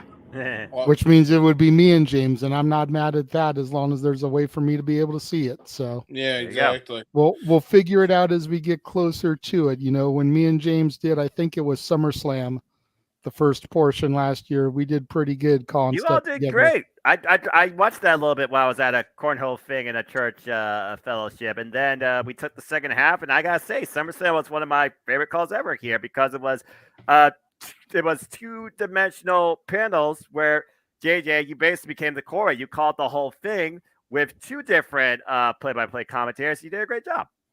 Thank you. I Yes, appreciate that, Noah. But what are we looking forward to? I know it's really early, but what kind of stuff would you guys like to possibly see at Forbidden Door 2? Stardom. Yep. Exactly. Yep. At this point, I'm just going to simply say Stardom. The Bushiroad partnership has NJPW and Stardom both together. We've already seen how well NJPW and AEW come together as one. And we have recently seen now how Pro Wrestling Noah has come into play a little bit with the likes of Timothy Thatcher, who has been involved on both AEW and Ring of Honor. For me, this Forbidden Door, it's AEW, it's Ring of Honor, it's NJPW, and you add Stardom to the mix. The fact that Impact Wrestling is adding Joshi Pro, Miyu Yamashita, to their Knockouts World Championship match at Multiverse United, which I also cannot wait to fucking call during WrestleMania week. Let's freaking go. At this point, to raise the game of the Forbidden Door, you include more. And if they can't do a whole lot of Impact Wrestling, despite the fact this is becoming more of a thing that I'm seeing across all the promotions, Stardom, they have to include Stardom. I would love to see former Oedo Tai member Jamie Hayter versus somebody currently in Oedo Tai, maybe Starlight Kid, or at this point, give me Utami Hayashita. She is the Kazuchika Okada, in my opinion, of the Stardom roster next to Julia, who holds the red belt. So at this point, when I think about Forbidden Door, there's two matches that come to mind, and that's just looking at the current landscape of AEW, Ring of Honor, and Stardom. And while Mercedes Moné is a fair shout, I did see that. I just don't think that's happening. In fact, I could see Mercedes Moné being done after her little bit in the Tokyo Dome, where I think she's defending the title against either Mayu Iwatani or Asume, both of which she is going to face for that title near the point. So, again, when I think about Forbidden Door last year, which was my pick of the year last year, I'm not even going to front. Will Ospreay and Orange Cassidy was probably my underlying match of the year. And not just because of the fact that Jeff and James and Casey had such an incredible time while I was calling it, too. I mean, that match was special for so many reasons, considering you didn't know what Orange Cassidy was capable of against the Commonwealth Kingpin. This time, for me, Forbidden Door needs a headline by Kenny Omega because he has the IWGP US Heavyweight Championship. He's also from Canada, so that makes the most sense. So right now, I know Jeff Cobb has had his eye set on the prize, but I could see them maybe bringing somebody else to our surprise. I don't know who. I think Tanahashi would be a stretch based on their history. But yeah, at this point, I would say Stardom. Give me Jamie Hayter versus Julia or Jamie Hayter versus Utami Hayashita. And if they don't book it before, this is where you finally do Zack Sabre Jr. versus Bryan Danielson for the NJPW World Television Championship. What do we think about King Mike's take here? Forbidden Door should be every 2 to 5 years. Otherwise, it's more like traditional door.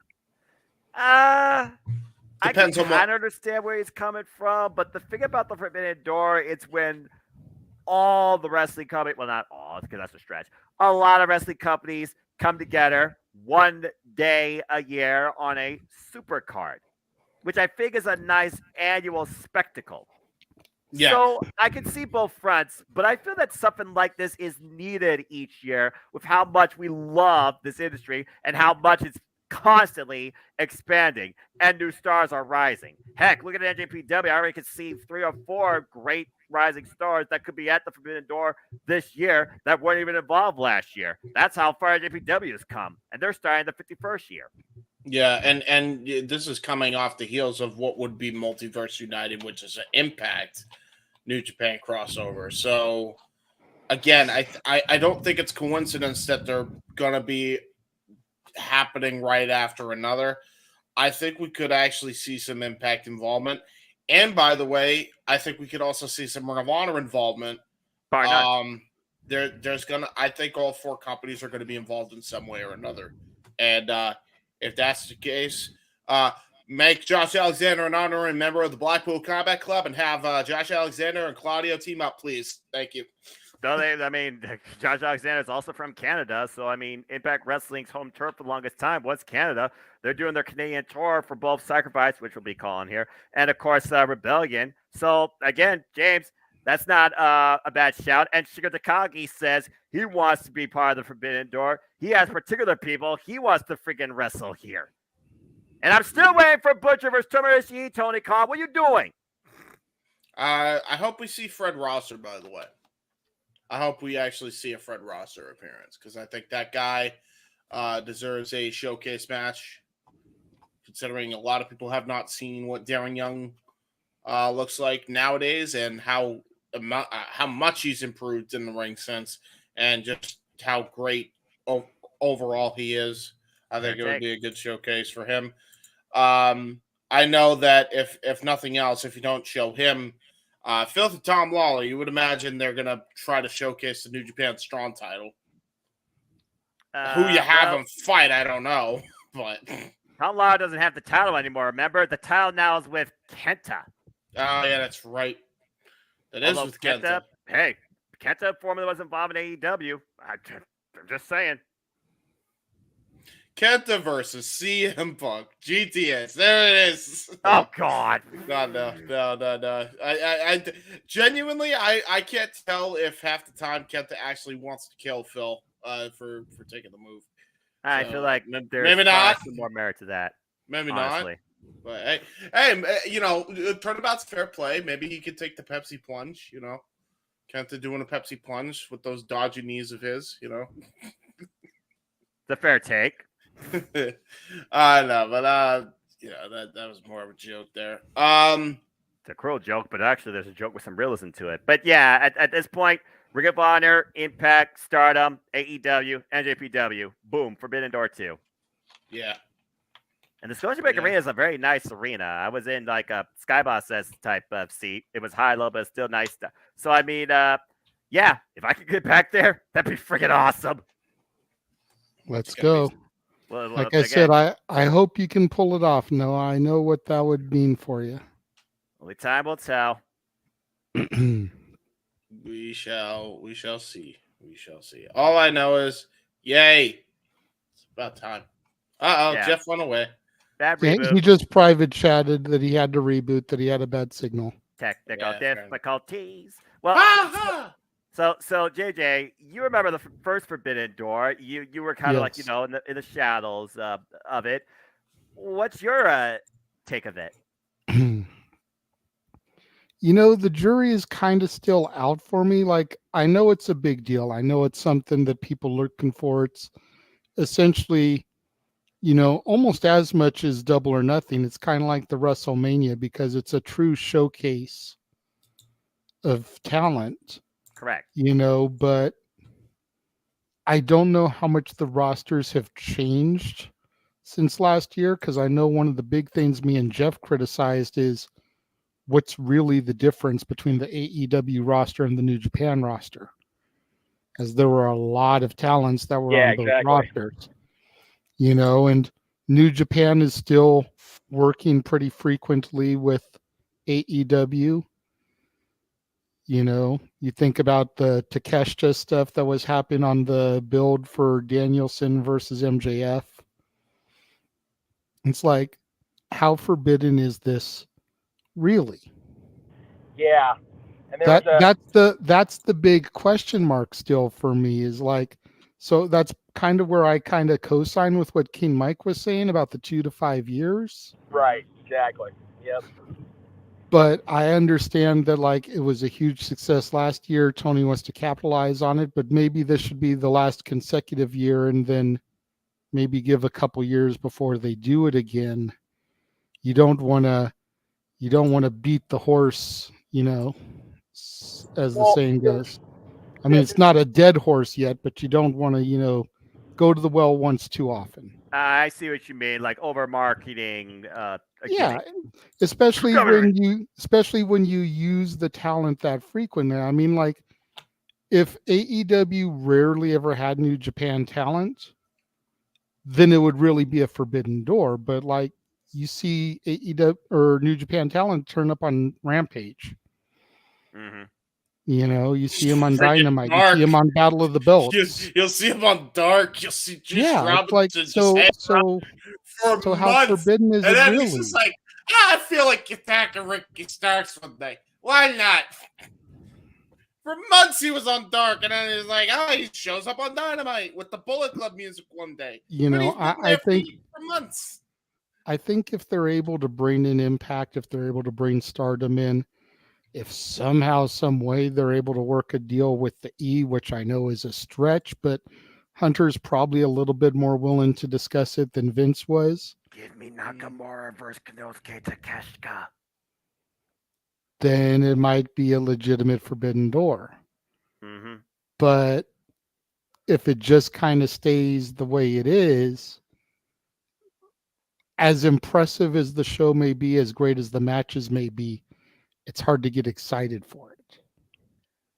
Well, the way I see it is this is the second one. They definitely need to evolve this door from last year. And it starts with having more than just AEW and NJPW.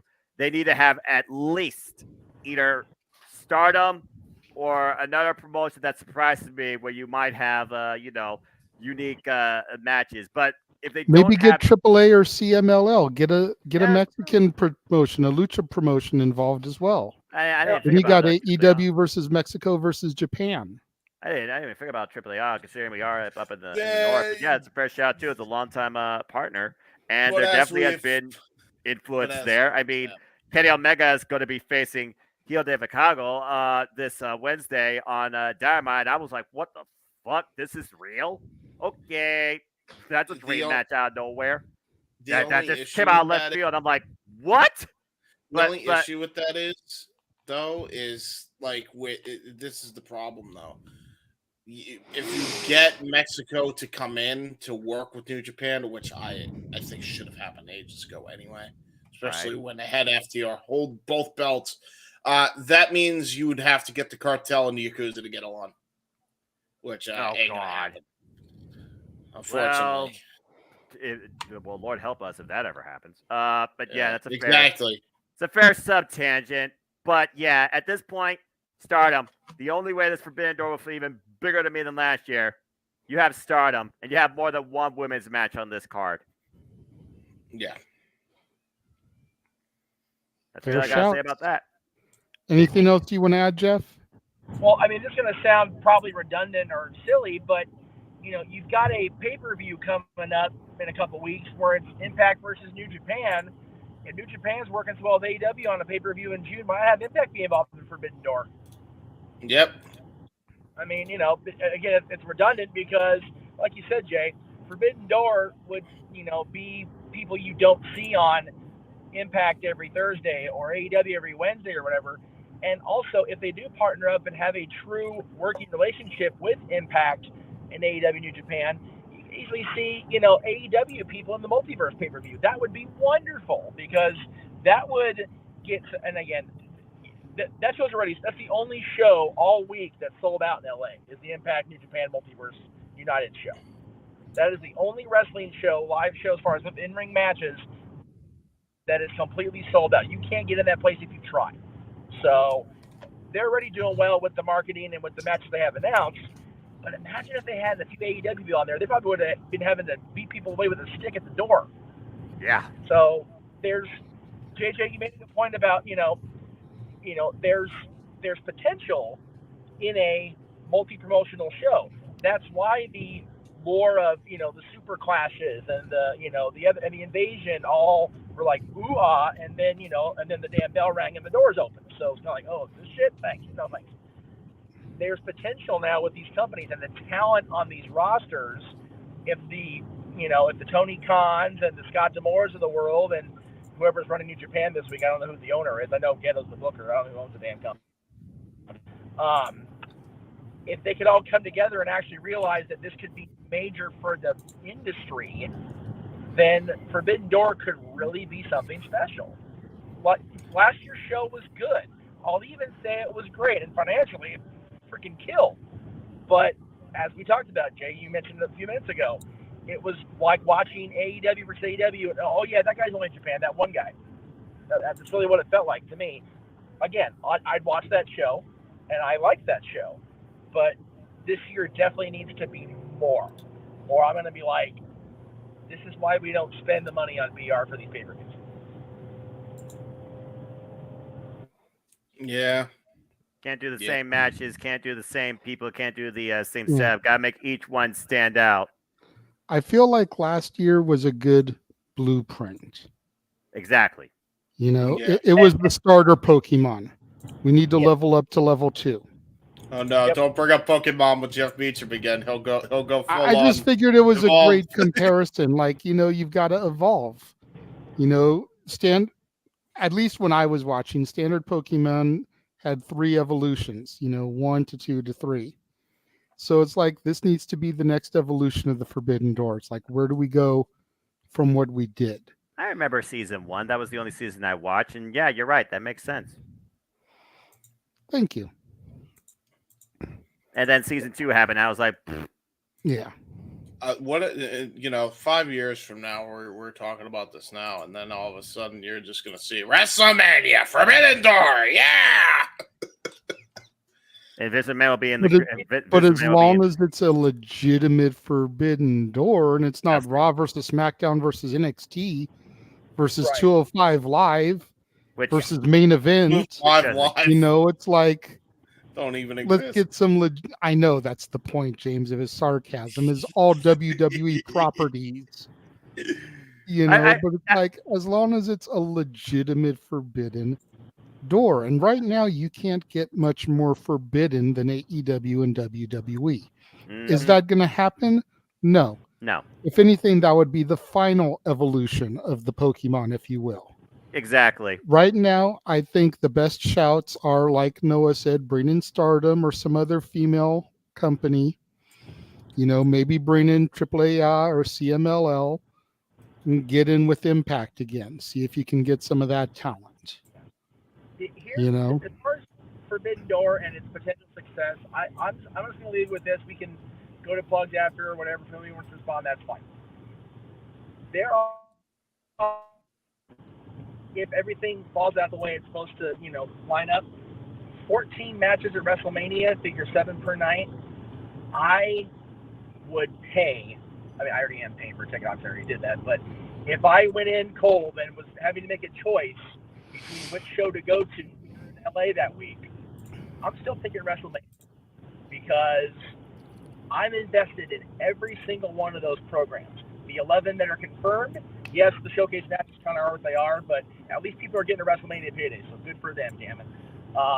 But figure 11 confirmed, 14 possible. I'm invested in every single one of those stories, whereas the other shows, good matches. I'll even say great matches on the majority of them, but not enough to make me go into my pocket deeper and shill more money out so I have to see it live.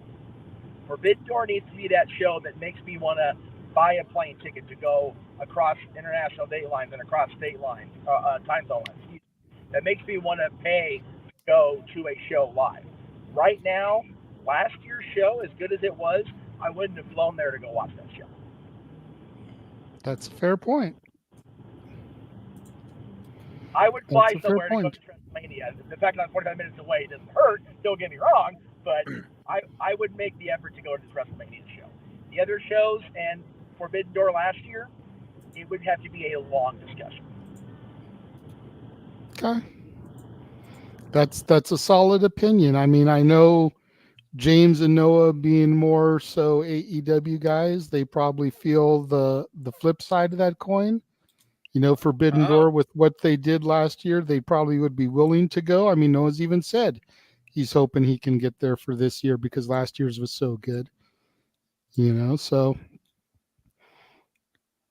that's a fair shout, though. I mean, if I was more, I feel like if there was more diversity in last year's card, I would be more excited about the return of it for this year. Exactly. That's not to say that I'm not excited, because as soon as I saw the announcement, I was like, oh shit. And then the second thing that went through my mind was, Noah's going to be fucking stoked. Right? Because that's how programmed I've gotten, is I saw that and I knew you were going to be fucking happy about it. Yeah. Yes. So, but for me, again, Forbidden Door was a great show last year. I'm not trying to undersell it. They did a spectacular job. But the fact, again, just to reiterate, the fact that there's so many AEW talents that are on the New Japan roster, how forbidden of a door was it truly? And hopefully this year we can make it a little bit more forbidden. Yeah. I will say this. There's a comment earlier. Sorry, I didn't mean to cut you off. No, I'm having signal issues. You're good. There was a comment earlier, and it was put on the screen. If they sign Ospreay versus Omega 2, then we're having a conversation. I'm ever real. Yeah. Yeah. If they sign Banks versus Jade, you're going to have my interest. Oh boy. Exactly. Yeah. They're because I'm not Sasha's biggest fan. No. You know, with everything that's gone on lately. I mean, when she was still in WWE and she was performing on a regular, I was kind of enjoying her gimmick. I was enjoying her shtick and everything. I was enjoying her matches. Yeah. The way she went out and her hiatus and everything that's transpired in the meantime, yeah, I can kind of take or leave her, but we all know how much I support that bitch. Yeah, exactly. So to see her versus Mercedes, yeah, you've got my interest. Yeah. That feels like a Forbidden Door match. Here's one. You know, since MJF too. Not bad. I was going to say, since we know at this point we can't get Jade versus Bianca, yeah, Jade versus Mercedes feels like a good Forbidden Door match. Yeah. There are certain talents on both rosters where you pair them up, it's more than just a talk me into it. It's a we can have the discussion about possibly doing it. Yeah, exactly. And that's the point I was making earlier. Everything at WrestleMania, like I said, I'm going into looking at the cards cold, just based on what I know about the stories and the matches. I'm finding a way to get to Mania if it's on this continent, or even if it's like up over in England or something. The other shows and anything potential after that, like I said, Ospreay gets me at least talking about going to the door. Omega, I'd love to see Kenny live now, all these years later, because I haven't seen him live except in tag stuff. Seeing Kenny live in a one-on-one situation all these years after seeing him win Bola, becoming PWG champion, I'm there. You know, yeah, he hasn't seen him since he became Kenneth by Goddeth Omega. Exactly. Yep. Yeah, I've not seen Kenny in a one-on-one match live since he became Kenny by God Omega as Don Callis. Exactly. I saw Belt Collector Kenny Omega, but it was a death match. It wasn't like 5-star classic as match. And White Slammiversary 2021 was fucking phenomenal. Thunder Rosa, Dion Peralta. Let's fucking go. Like I said, it's one of those. I still haven't seen Max wrestle yet in person. Right? Still haven't seen Max wrestle. I still kick myself in the rear for not finding a way to get down to Long Beach when Okada was here. Because at this stage of my life, much like the meet and greets, like I talked about when I told everybody about the Undertaker thing, there are very few people that I'm, okay, I got to go to this because this person's here. And none of them really are in WWE at this point. Now, I've seen everybody I'm going to see WrestleMania live, and I'm fucking stoked I'm going to see most of those people again live. But Okada, Omega, Ospreay, Mercedes again because she's, seems to have a better mindset now. All the people that work in New Japan exclusively, a lot of the AEW Forbidden Door definitely has my interest, but it doesn't yet compel me to give them my business, if that makes any sense. Yeah, it makes perfect sense. And like I said, I mean, the biggest reason I would go is just, the spectacle of finally seeing NJPW talent that I've thoroughly enjoyed. Maybe Tomoyoshi Ishii, maybe Kazuchika Okada, maybe Shingo Takagi, maybe Tetsuya Naito. Tranquilo.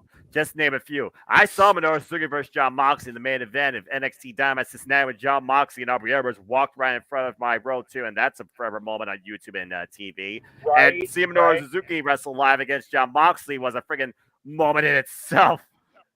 So I mean, again, I'm hoping, but if I can't, I will be okay with it because at the end of the day, I just love also calling this stuff too. So I mean, it's one of those things where it's like when you go to a wrestling event, what are you truly there for? Are you there for the experience, or are you there just to see a certain individual live in action? Or are you there because the entire card compels you? I mean, heck, if I could, I would friggin' be going to LA right now because Motherverse United, by the way, the only show right now with a friggin' fully booked match card, but I digress. That card top to bottom, I was like, damn it, wish you could have seen that live, especially when that Knockouts 4-way was booked. Well, without trying to, kiss the e-booty too much, even at 11 matches not fleshed out because of participants, and the 2 were most likely to get, and the Bray last thing if it does pan out, that's 14 matches over 2 nights that are going to be, even if they divide it in half, 7 matches per night, that's a pretty solid lineup. And yes, NXT isn't fleshed out because they've got participants to put into the various multi-person matches. Right. Supercard of Honor is the craziest for me right now. There's 2 matches booked, and one of the matches is a multi-team ladder match. There's only 1 team announced so far. Right. And Right. and again, the big draw right now, of course, is Samoa Joe, the Ring of Honor stalwart, the television champion, the king of TV or whatever, against the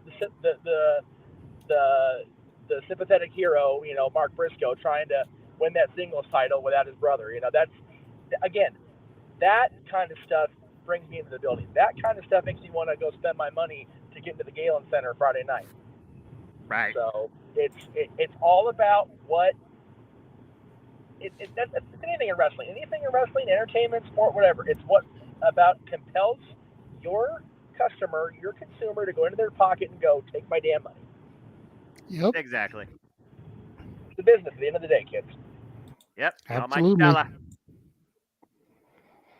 All right. With some good main event talk.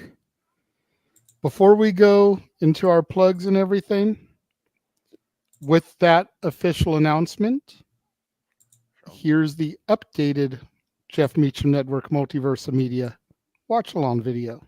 Where am I? So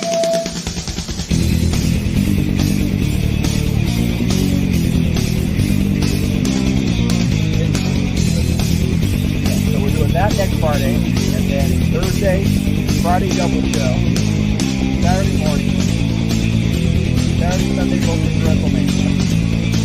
Then Raw on the video, which is both shows broadcast. Friday night, 7th, WW double feature. Impact the following weekend. Backlash at the beginning of May. 3 shows in a row Memorial Day weekend. And then the Forbidden Door show, as we talked about. And Money in the Bank on July 1st. And then SummerSlam.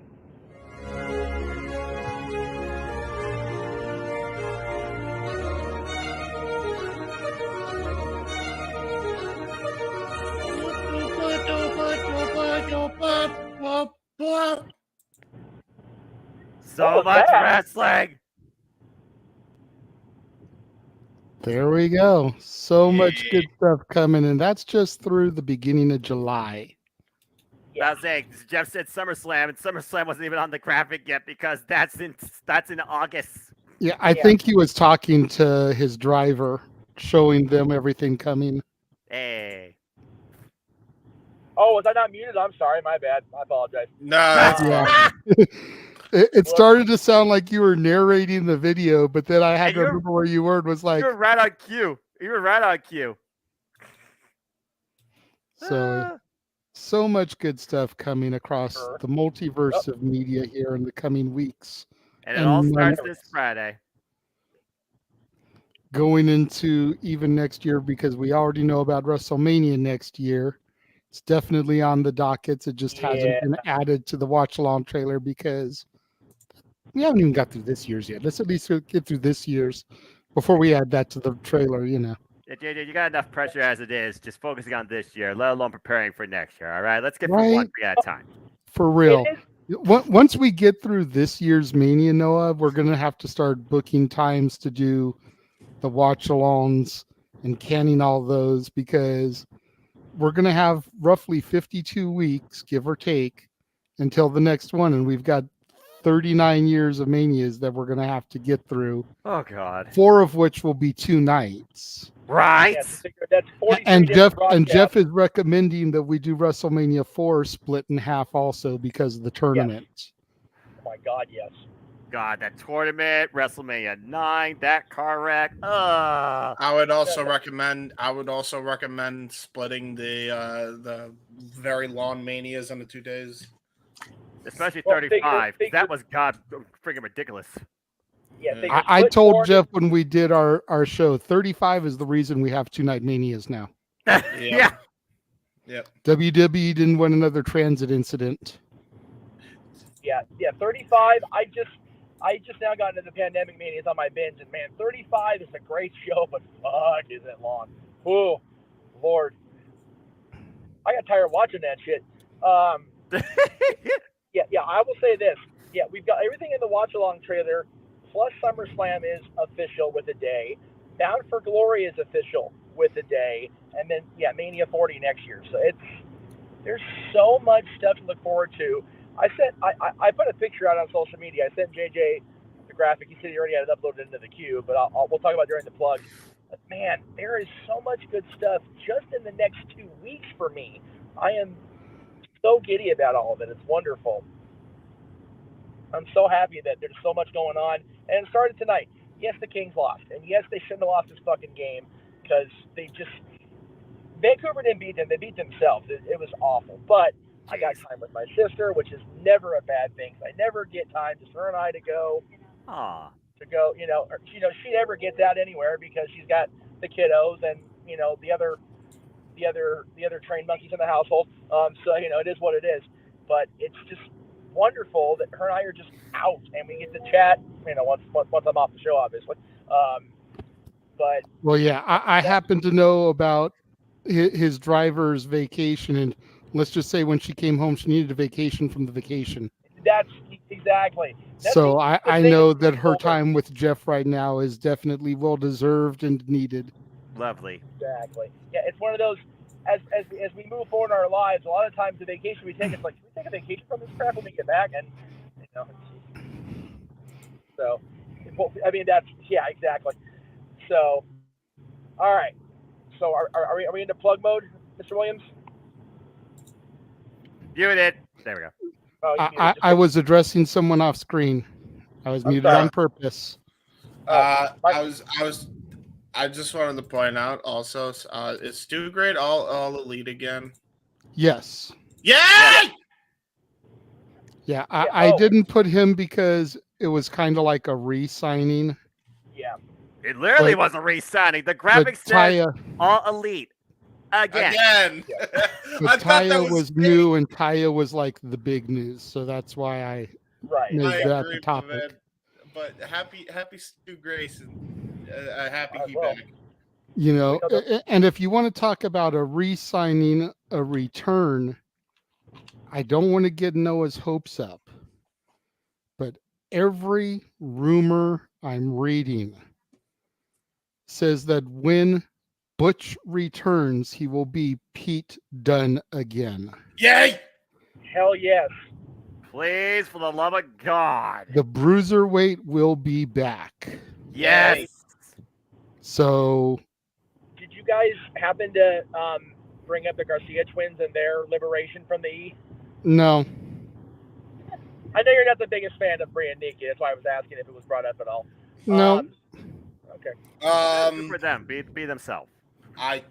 It's like the theme song, the audio slave song. Be yourself is all that you can do. It really is. And moving right along. the writing was on the wall when they were backstage at Revolution with, Renee and Saraya. So it's like, okay, now it's official. And you know what? There's no animosity with them in the East. So, good on them. They want to do their own thing. Yeah. Don't begrudge them it. Hell. So. But anyway.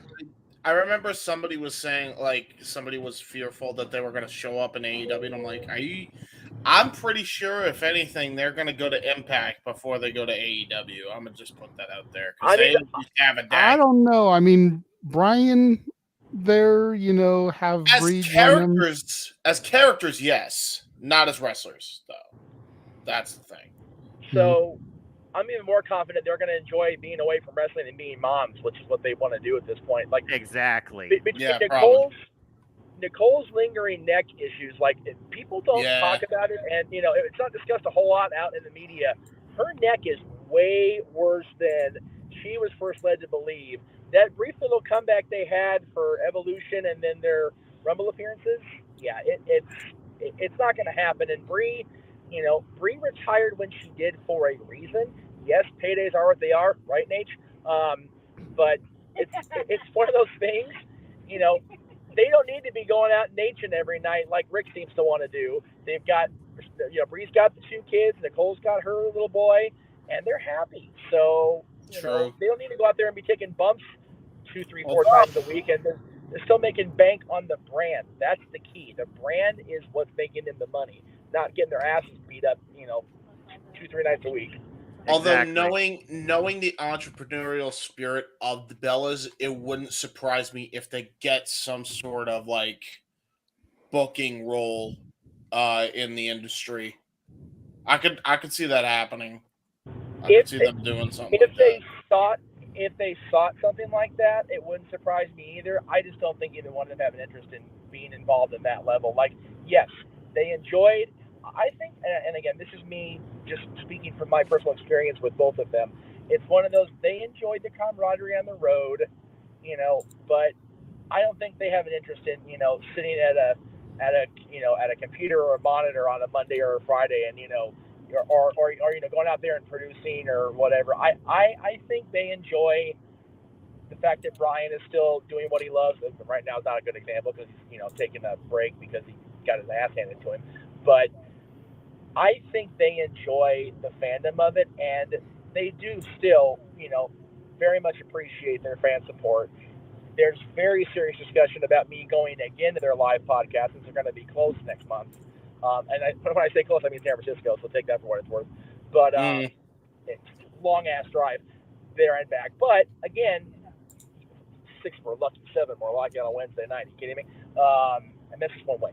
But I'm definitely curious what the future holds for Brie and Nicole, but I know that whatever they decide to do, they're going to do what they want to do now because they can, and that's the important thing. Exactly. All right, so on to the plugs. All right. We're going to start with Stat Boy Mike. Once again, thank you for coming on to the show. Make sure you follow your barkeeps at Hathaway Lou and at LBStatKid1977. Make sure you tune into Stat Boy Sports Bar every Tuesday, 4 o'clock Pacific, 7 o'clock Eastern. Special show WrestleMania week. It'll be Dory Lou's Sports Bar. Yes.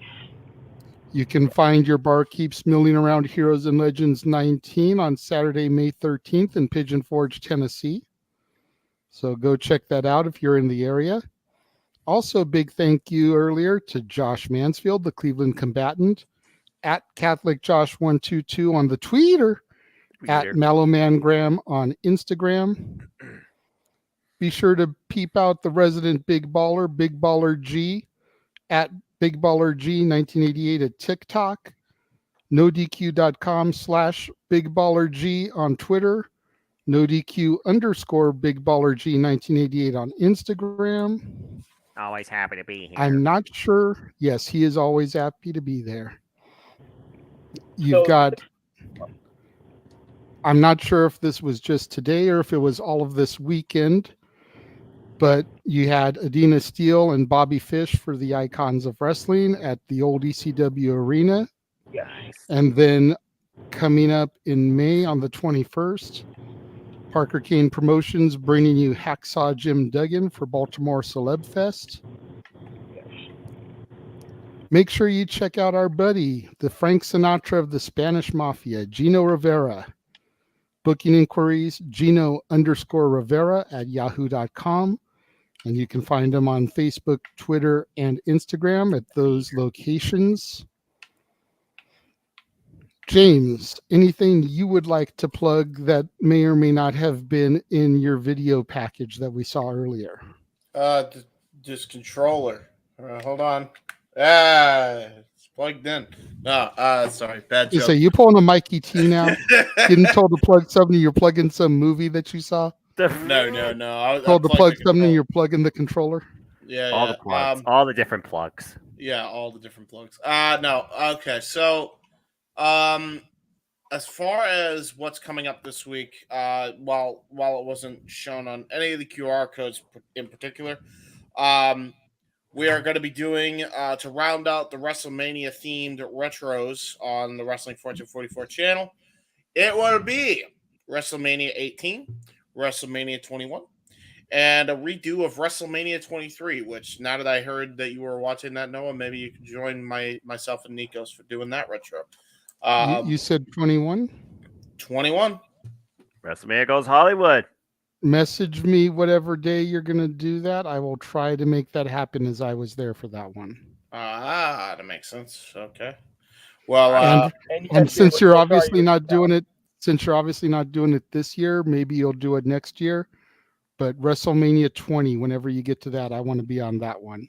Makes sense. I still, to this date, considering the fact that I haven't seen 31 through 37, I want to say, start to finish, I still consider 20 the last great WrestleMania, top to bottom. That is one of my all-time favorites, so I would love to be there to do that one. Yes, even Lesnar Goldberg. I was saying that's the only blemish with that show, I would say. Even for that, for what it was, I still consider that top to bottom, opening bell to closing bell, the last great WrestleMania. Makes sense. Because if you just throw Lesnar Goldberg for that in the same vein as Andre and Hogan, in the same vein as Hogan and Yoko, or even Hart Yoko at 9, with all the shit from 9, it still holds up as good as those, if not better. So yeah, fair enough. I will also do WrestleMania 19 Let's Play Revenge Mode, which is the craziest campaign ever. Like, nice. Literally ever, because it's just, Vince McMahon fired you. Stephanie McMahon wants to take the company over, so she hires you to beat up a bunch of security, builders, and workers, and straight up murk them. You kill people in this campaign. Nice. So, I have to say, I'm not a gamer. I haven't been a gamer for a long time, but I am currently waiting for my order from GameStop for 2K23 to come. There you go. Dude, Dylan got his downloaded yesterday, Jay. Holy shit, is it good? Yeah, we did the pre-order so we could get the Bad Bunny downloadable character, because Bad Bunny is popular in this house. Yes. So I'm waiting for that to come so that me and BB can get down on some 2K23, because he keeps wanting to play me in the wrestling games, and he's like, I can download 2K22 for free. I was like, well, I'll just wait till the new one comes out, because he doesn't know I have it pre-ordered for him. Nice. So well, he'll know what you. He'll know don't what tell you him see either. Playing he'll know once he see you playing Austin Theory on that screen. Oh no! See, first time I'm a select Roman Reigns. I'm gonna make him acknowledge me. Well, also War Games and shit. War Games. I'm surprised. I've got my daughter over here going like this. That's what's up.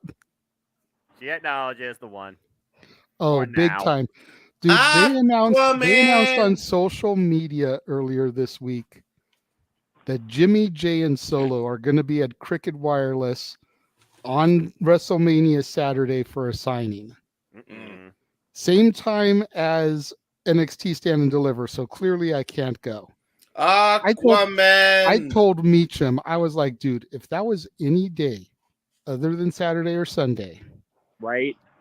I would kidnap my kid from school, take them to the meet and greet so that she could be Roman for the picture. Right. And all of them have their ones up in the air. Would be Roman. And I would be the wise man. My For the God. picture. Yeah, Jimmy J Solo. She would be Roman, and then I would be Paulie. Yes. It's so brilliant. Like, if it was and I wasn't going to be in the queue for Undertaker, I would, man. I wouldn't blame either of you. I wouldn't. But I'm committed to the Jeff Meacham Network multiverse of media and our coverage of Stand and Deliver. Plus, my daughter's going to go see Reba at the Hollywood Bowl that night, so she's going to miss night one of WrestleMania anyways. That's why she's asking about what night Roman is. Yeah. And I told her, I was like, Roman's going to be night 2. He's going to be the last thing that they see, whether he wins or loses. He's going to be the final image of night 2. You're not going to get that on night 1. Yes. Like, she might miss Rhea, which is her girl. Uh-oh. But she can watch that match back before night 2 starts. Yeah, she can watch both WrestleManias back to back. No. No. You don't want to do that to a person who's barely getting into it. No. I'm not going to sit her I'm not going to sit her down and make her watch 8 hours of wrestling in a row. Good man. I'm not going to do that to her. Look, she's already given me the death glare. Noah suggested, the guy that's going to do the predictions panel with you, suggested making you watch night 1 and then go straight into night 2. I didn't suggest it. My daughter literally, and I quote anonymous Raw GM status here, he can go fuck himself. Whoa, damn. That's hardcore. Yeah. Right there. I got nothing but love for y'all. Someone had to say something to rattle the cage.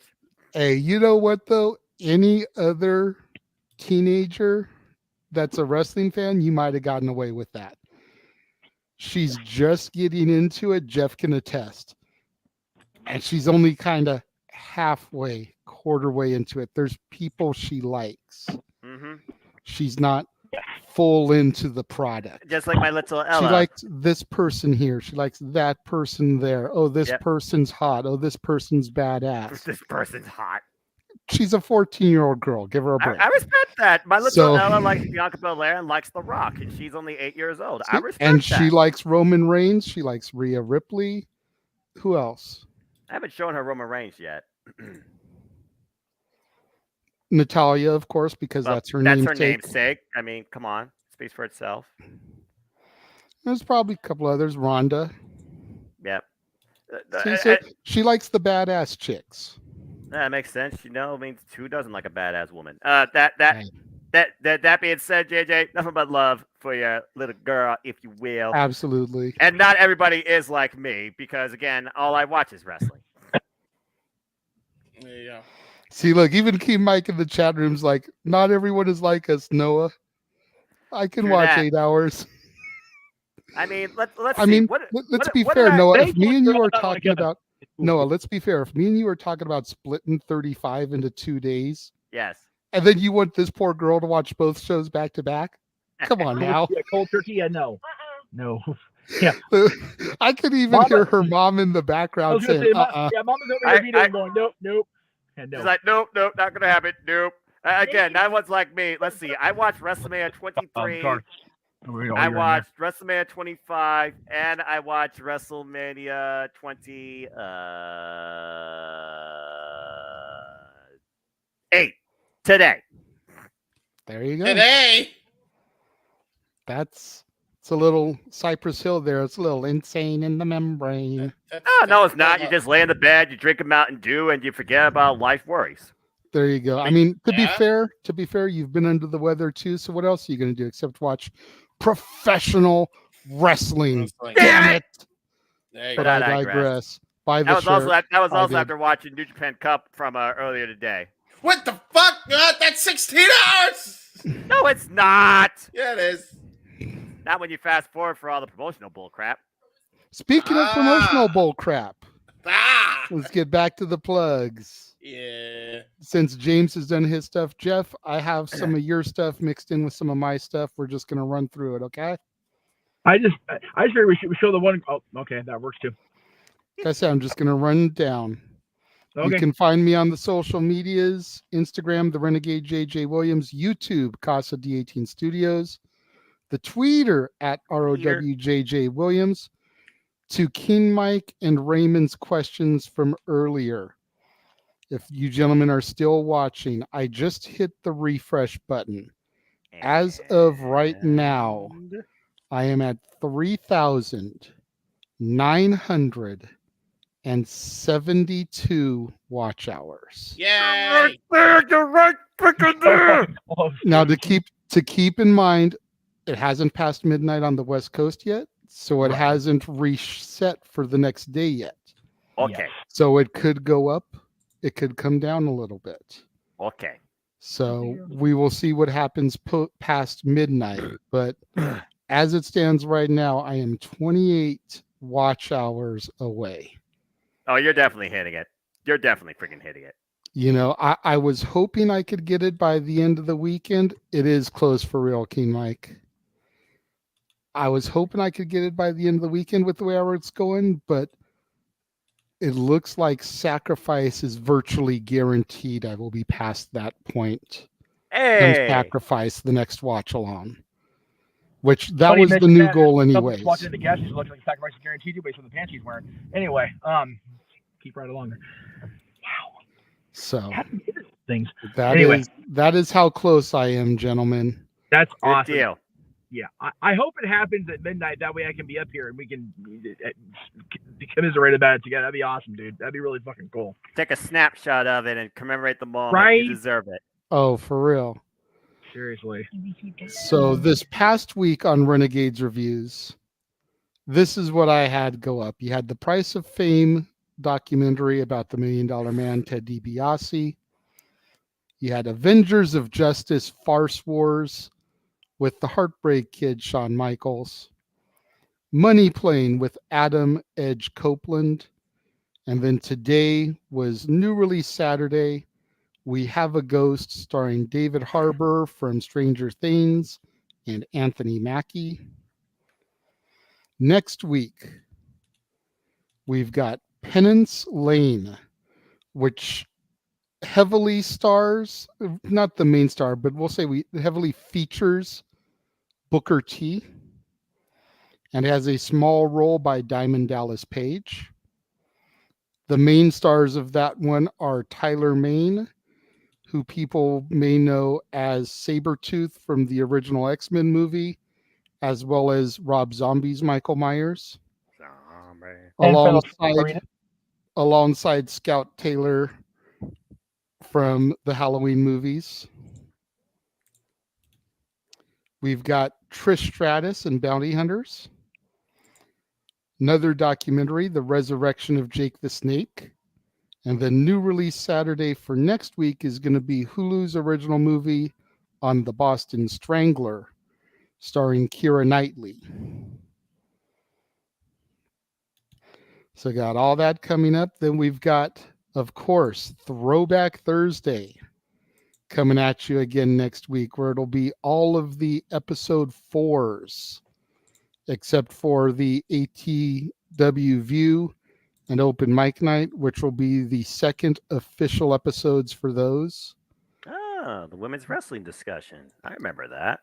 Led by our own Megan Chiba. Shout out to my friend, now known as Amara J, who is wrestling across Europe. James, your Indie Force podcast had the most views this past week. Wow, really? Damn. Not by much as of right now. Yours had 26 views, and the large mashup that usually kicks things off with Talk Wrestling, Hardy Conversation, No DQ and AV, Renegade, Stat Boy, and Dads all had 23. Nice. So he had 3 more views than the video that has Aaron and Jeff on it. Something to think about. People wanted to see your shit, I guess. Polarizing character, James. Good on you. No, I mean, people want to see shit on camera. They can always watch other streams. Anyway. Then, of course, Anyway. you've got the Warzone coming up tomorrow. For that, I went to a thrift store in the area in Apple Valley called Dollar Deal Thrift. And you're going to see all the stuff that I found there.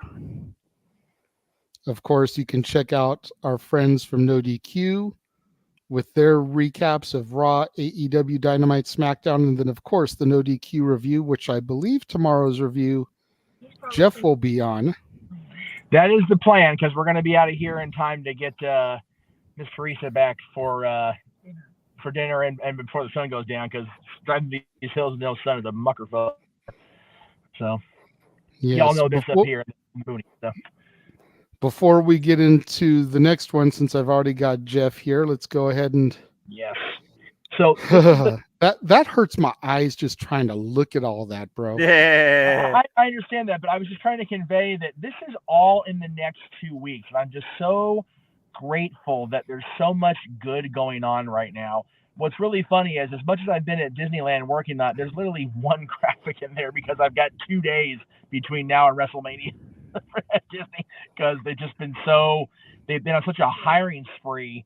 Everybody and their mothers there now. Matter of fact, our buddy Crazy Kiara Dillon, who used to wrestle for a while, is now a cast member. She had her first day of training today. Anyway, yeah, that's the Kings game tonight. Was what it was. Fucking Kings. God. Anyway, open mic night right now, obviously. Tomorrow, like you said, No DQ review, and then we're off to the races, man.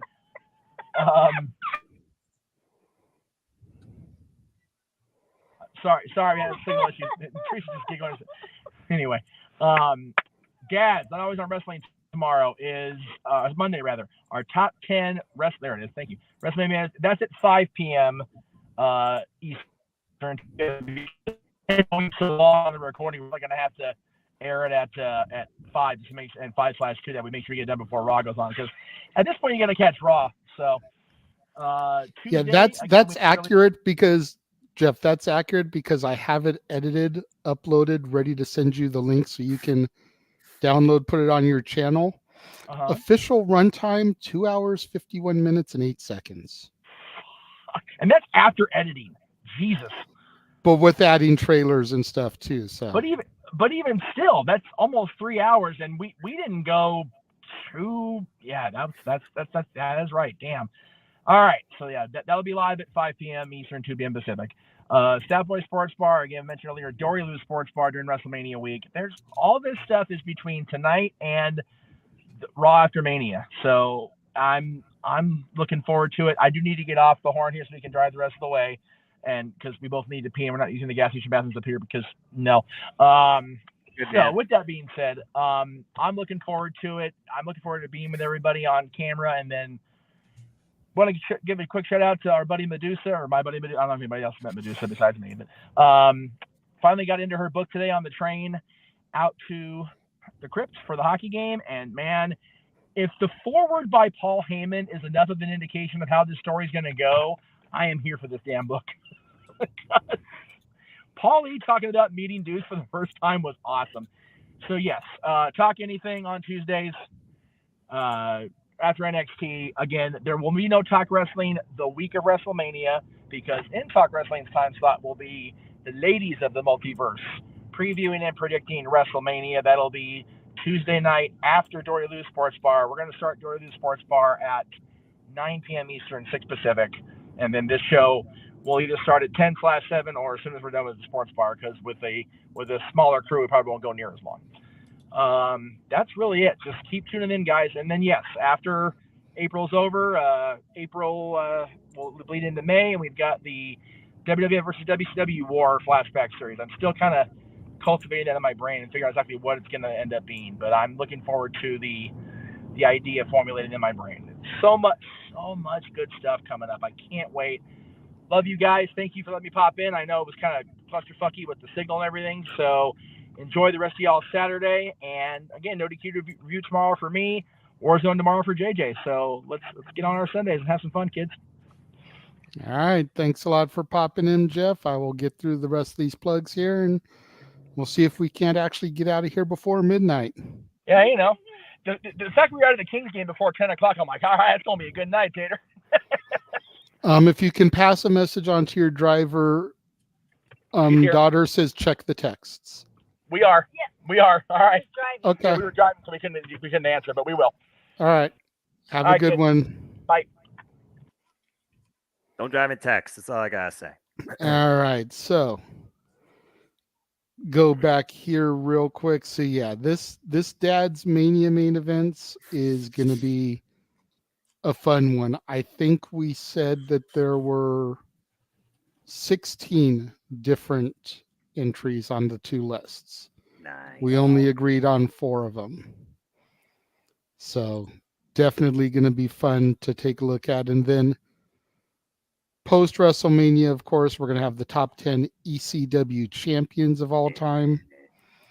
And we determined that as being from the night that Shane Douglas won the NWA title in the tournament, threw it down, and proclaimed the Eastern Championship Wrestling title as the Extreme Championship Wrestling World Heavyweight Championship. So from that day all the way through Big Zeke is what is up and qualified. And then the other April show, the top 10 TV villains of all time. That's going to be fun to go through. I'm looking forward to diving into that one. Of course, next week, open mic and karaoke night. No. Damn it. No. So this is not, no. Okay. Yeah, thank. Noah, I know how opposed you are to this. Let me get through this without you talking over me too much, please. Okay. All right. So this is the way it's going to work. For a $5 super chat, we're going to spin the wheels. There are 2 wheels. One has our names on them. One has a theme on it. Raw, SmackDown, AEW, NXT, Hall of Famers, deceased wrestlers, etc. So for a $5 super chat, we will spin both wheels, and whoever's name comes up will be able to pick a song from whatever theme shows up. For a $20 super chat, you get to pick the person. We will still spin the theme wheel to see what topic it comes up from, Raw, SmackDown, whatever. And then you get to pick the song from what came up on the wheel. And then, of course, there is the $50 super chat that Noah threw out there last week, that if we get a $50 super chat, Noah will do the Too Cool dance. Jeff has volunteered to be Big Quiche. And I'm going to try to talk to Stat Boy to being the third man in the group. Just because Noah and Stat Boy are slimmer individuals and Jeff being the bigger dude, it would be perfect. Yeah, I'm too big. I'm not slim. So that is how that's going to work. Y'all got gas prices. Y'all got to worry about the end of the month. You got WrestleMania week. You got to consider everything coming up ahead for you. Y'all worry about damn recession. We got doomsday preppers. We got people that's going to be traveling on vacation. You got the change. You got the seasons. Ain't nobody doing that damn thing. Some man don't freaking sing, congested or not. Some man does commentary and watch wrestling. Ain't no freaking karaoke happening. Ain't no dancing happening. Ain't none of that nonsense happening. Ain't nothing. Are you sure about that? I'm damn sure about it. Yeah. You can tell yourself that. But Mansfield in the chat says he doesn't know the Too Cool dance or else he'd volunteer. That's fair. Noah, you're just making people want to do it more. I tried warning him. Nope. He saw what happened at Christmas. He put up such a fight, and look at how many people super chatted. That's because everybody had money around Christmas because they didn't spend it on their kids on the next stupid gadget from the toy aisle, the next damn smartphone for their kids that's less than $3 15-year-old in this day and age. Okay, but you know what? People have money right now because it's tax season. People are getting their tax refunds. They're ready to blow it. They're on vacation or it hasn't come yet because the government freaking holding it back. Ain't nobody goddamn thing. All right. Wow. How do you know? You don't know about the government, do you? How do you know? I know that? the government And is see, politically Keen Mike correct. pointed out Noah flexing on us like last time. We remember what happened last time. Yeah. Josh says, I already have a plan for Noah. Love you, buddy. Gosh. It's gonna happen. It's gonna happen. It is. It's about to happen. It's gonna be So that is pretty much all of my plugs. Noah. Ay. Okay, something that actually matters. Again, I'm simple. I don't have a lot. I simply All right. predict wrestling on my simple YouTube channel. So stay tuned for the next Super Predicting panel, which of course will be Impact Wrestling Sacrifice, 5 p.m. Eastern Standard Time live on my simple YouTube channel. Before we transition to things across the Jeff Reach Multiverse Media for the live watch along and commentary. But yes, the other Super Predicting is coming up. I'm going to be busy, and I'm already talking with friends, ATW, private chats, and other forums too. Yes, I will be doing Super Predicting for all the shows you see before you, not necessarily in the order, because, well, damn it, the cards aren't ready yet. But yes, there will be NXT Stand Deliver, WrestleMania, the Ring of Honor, Super Card of Honor, and Rebellion, and maybe some other exclusive stuff that I would do on downtime as well. And that's just the next 5 panels ahead for Simply Predicting. So stay tuned for more on that. All right, good stuff. Good stuff. And seeing he's trying to rub it in, and I know what it is. What did you two freaking conceive? I'm gonna let you know like this. I didn't conceive nothing. I just know what he has planned. He wasn't gonna tell me, but I forced it out of him because I wanted to see if it was something I thought you would even be able to like participate in.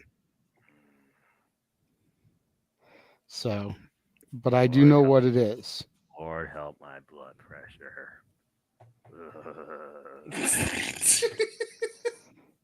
Not funny, damn it! It's pretty funny. It is slightly funny. We do love you, Noah, but it is slightly funny because you put up such a fight.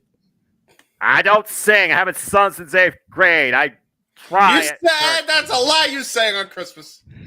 You did. Because you forced me in that mother baller with the friggin' $20 super sang. chat. Still sang. Sang Ah. on St. Nick. It's proof. It's in the archives forever. It's accurate. Well, the internet may be forever, but people also don't go that far back in time. So, nah. Are you sure about that? Throwback Thursdays is a thing. Damn it. It's accurate. It's accurate, Noah. Damn it, James, you accurate idiot. Wait, what? What an insult. What is that insult? An accurate idiot. All right. Just Josh thinks that what he has planned will be funnier than Noah doing the too cool dance. Oh, you sing I think Josh makes a valid point. You Yeah, sing every week. shit. Oh shit! Yeah. Wait a minute. You sing every week. That's a hymn. That's different. You're singing it. Trying to. I can't sing worth a damn. Anyway. Moving on. Get away from the vocalarity of my least favorite form of media. Blah, I hate musicals. Wait, I think I may have connected the dots, but we'll talk off air. I think I know what he might have planned. Oh no. And remember, when we brought this up last week, she said she was starting to save her money. Challenge accepted. So if she's here next week, Noah, you know she's going to have some money. It's been 2 weeks, probably another paycheck. Anything could happen during that time. You have a freaking pipe burst or something like that. I don't. Noah, can you stop grumbling enough to take us out of here, good sir? Lord help me. Yeah, all right. Well, yeah, this was simple enough. Freaking sinuses. Fuck allergies. Anyway, Mother Nature, get your damn shit together. Anyway, if you want to know more about me, know this. For I am just a simple man who's been laying in bed all day with congestion watching WrestleManias. For I am also a lifelong fan of professional wrestling. Damn it! But I digress. Find me on the Twitter, Instagram, and YouTube at nfoster1916 for all things wrestling. Shout out, of course, to my ATW family on the Twitter. Again, City predicting 5 p.m. Eastern Standard Time this Friday for Sacrifice. Then we come across the championship of Multiverse of Media, 7 to 7:15 p.m. Eastern Standard Time for play-by-play coverage, watch-along live event for Impact Wrestling Sacrifice. This weekend, I'm going to tentatively do my City predicting panels with the Galaxy, where I'll be doing a special Minute to Predicted edition of WrestleMania and or Ring of Honor and NXT. Time still to be determined across my YouTube channel. I might do something privately with the original crew of the ATW firm, so stay tuned for more on that. And then, of course, I prepare for everything that's ahead next week for WrestleMania week, where basically we're covering everything, and I'm going to be on a video a day. And also, me and James will be covering AEW's last week on AEW Spark. This week, too, on FTW Productions and on the Talking Airs YouTube channel. Stay tuned for more on that, too. And that's just what's coming up in the short stint as we prepare for the ultimate week of professional wrestling madness.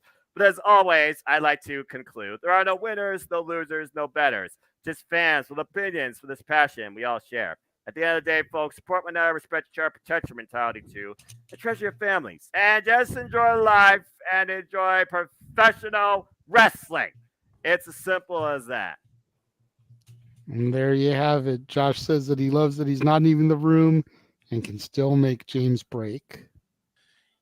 Yeah. Because I don't think Noah saw the comment that popped up beforehand. That's so fucked. That's such a fucked comment, you know? I'm just going to leave that alone right now.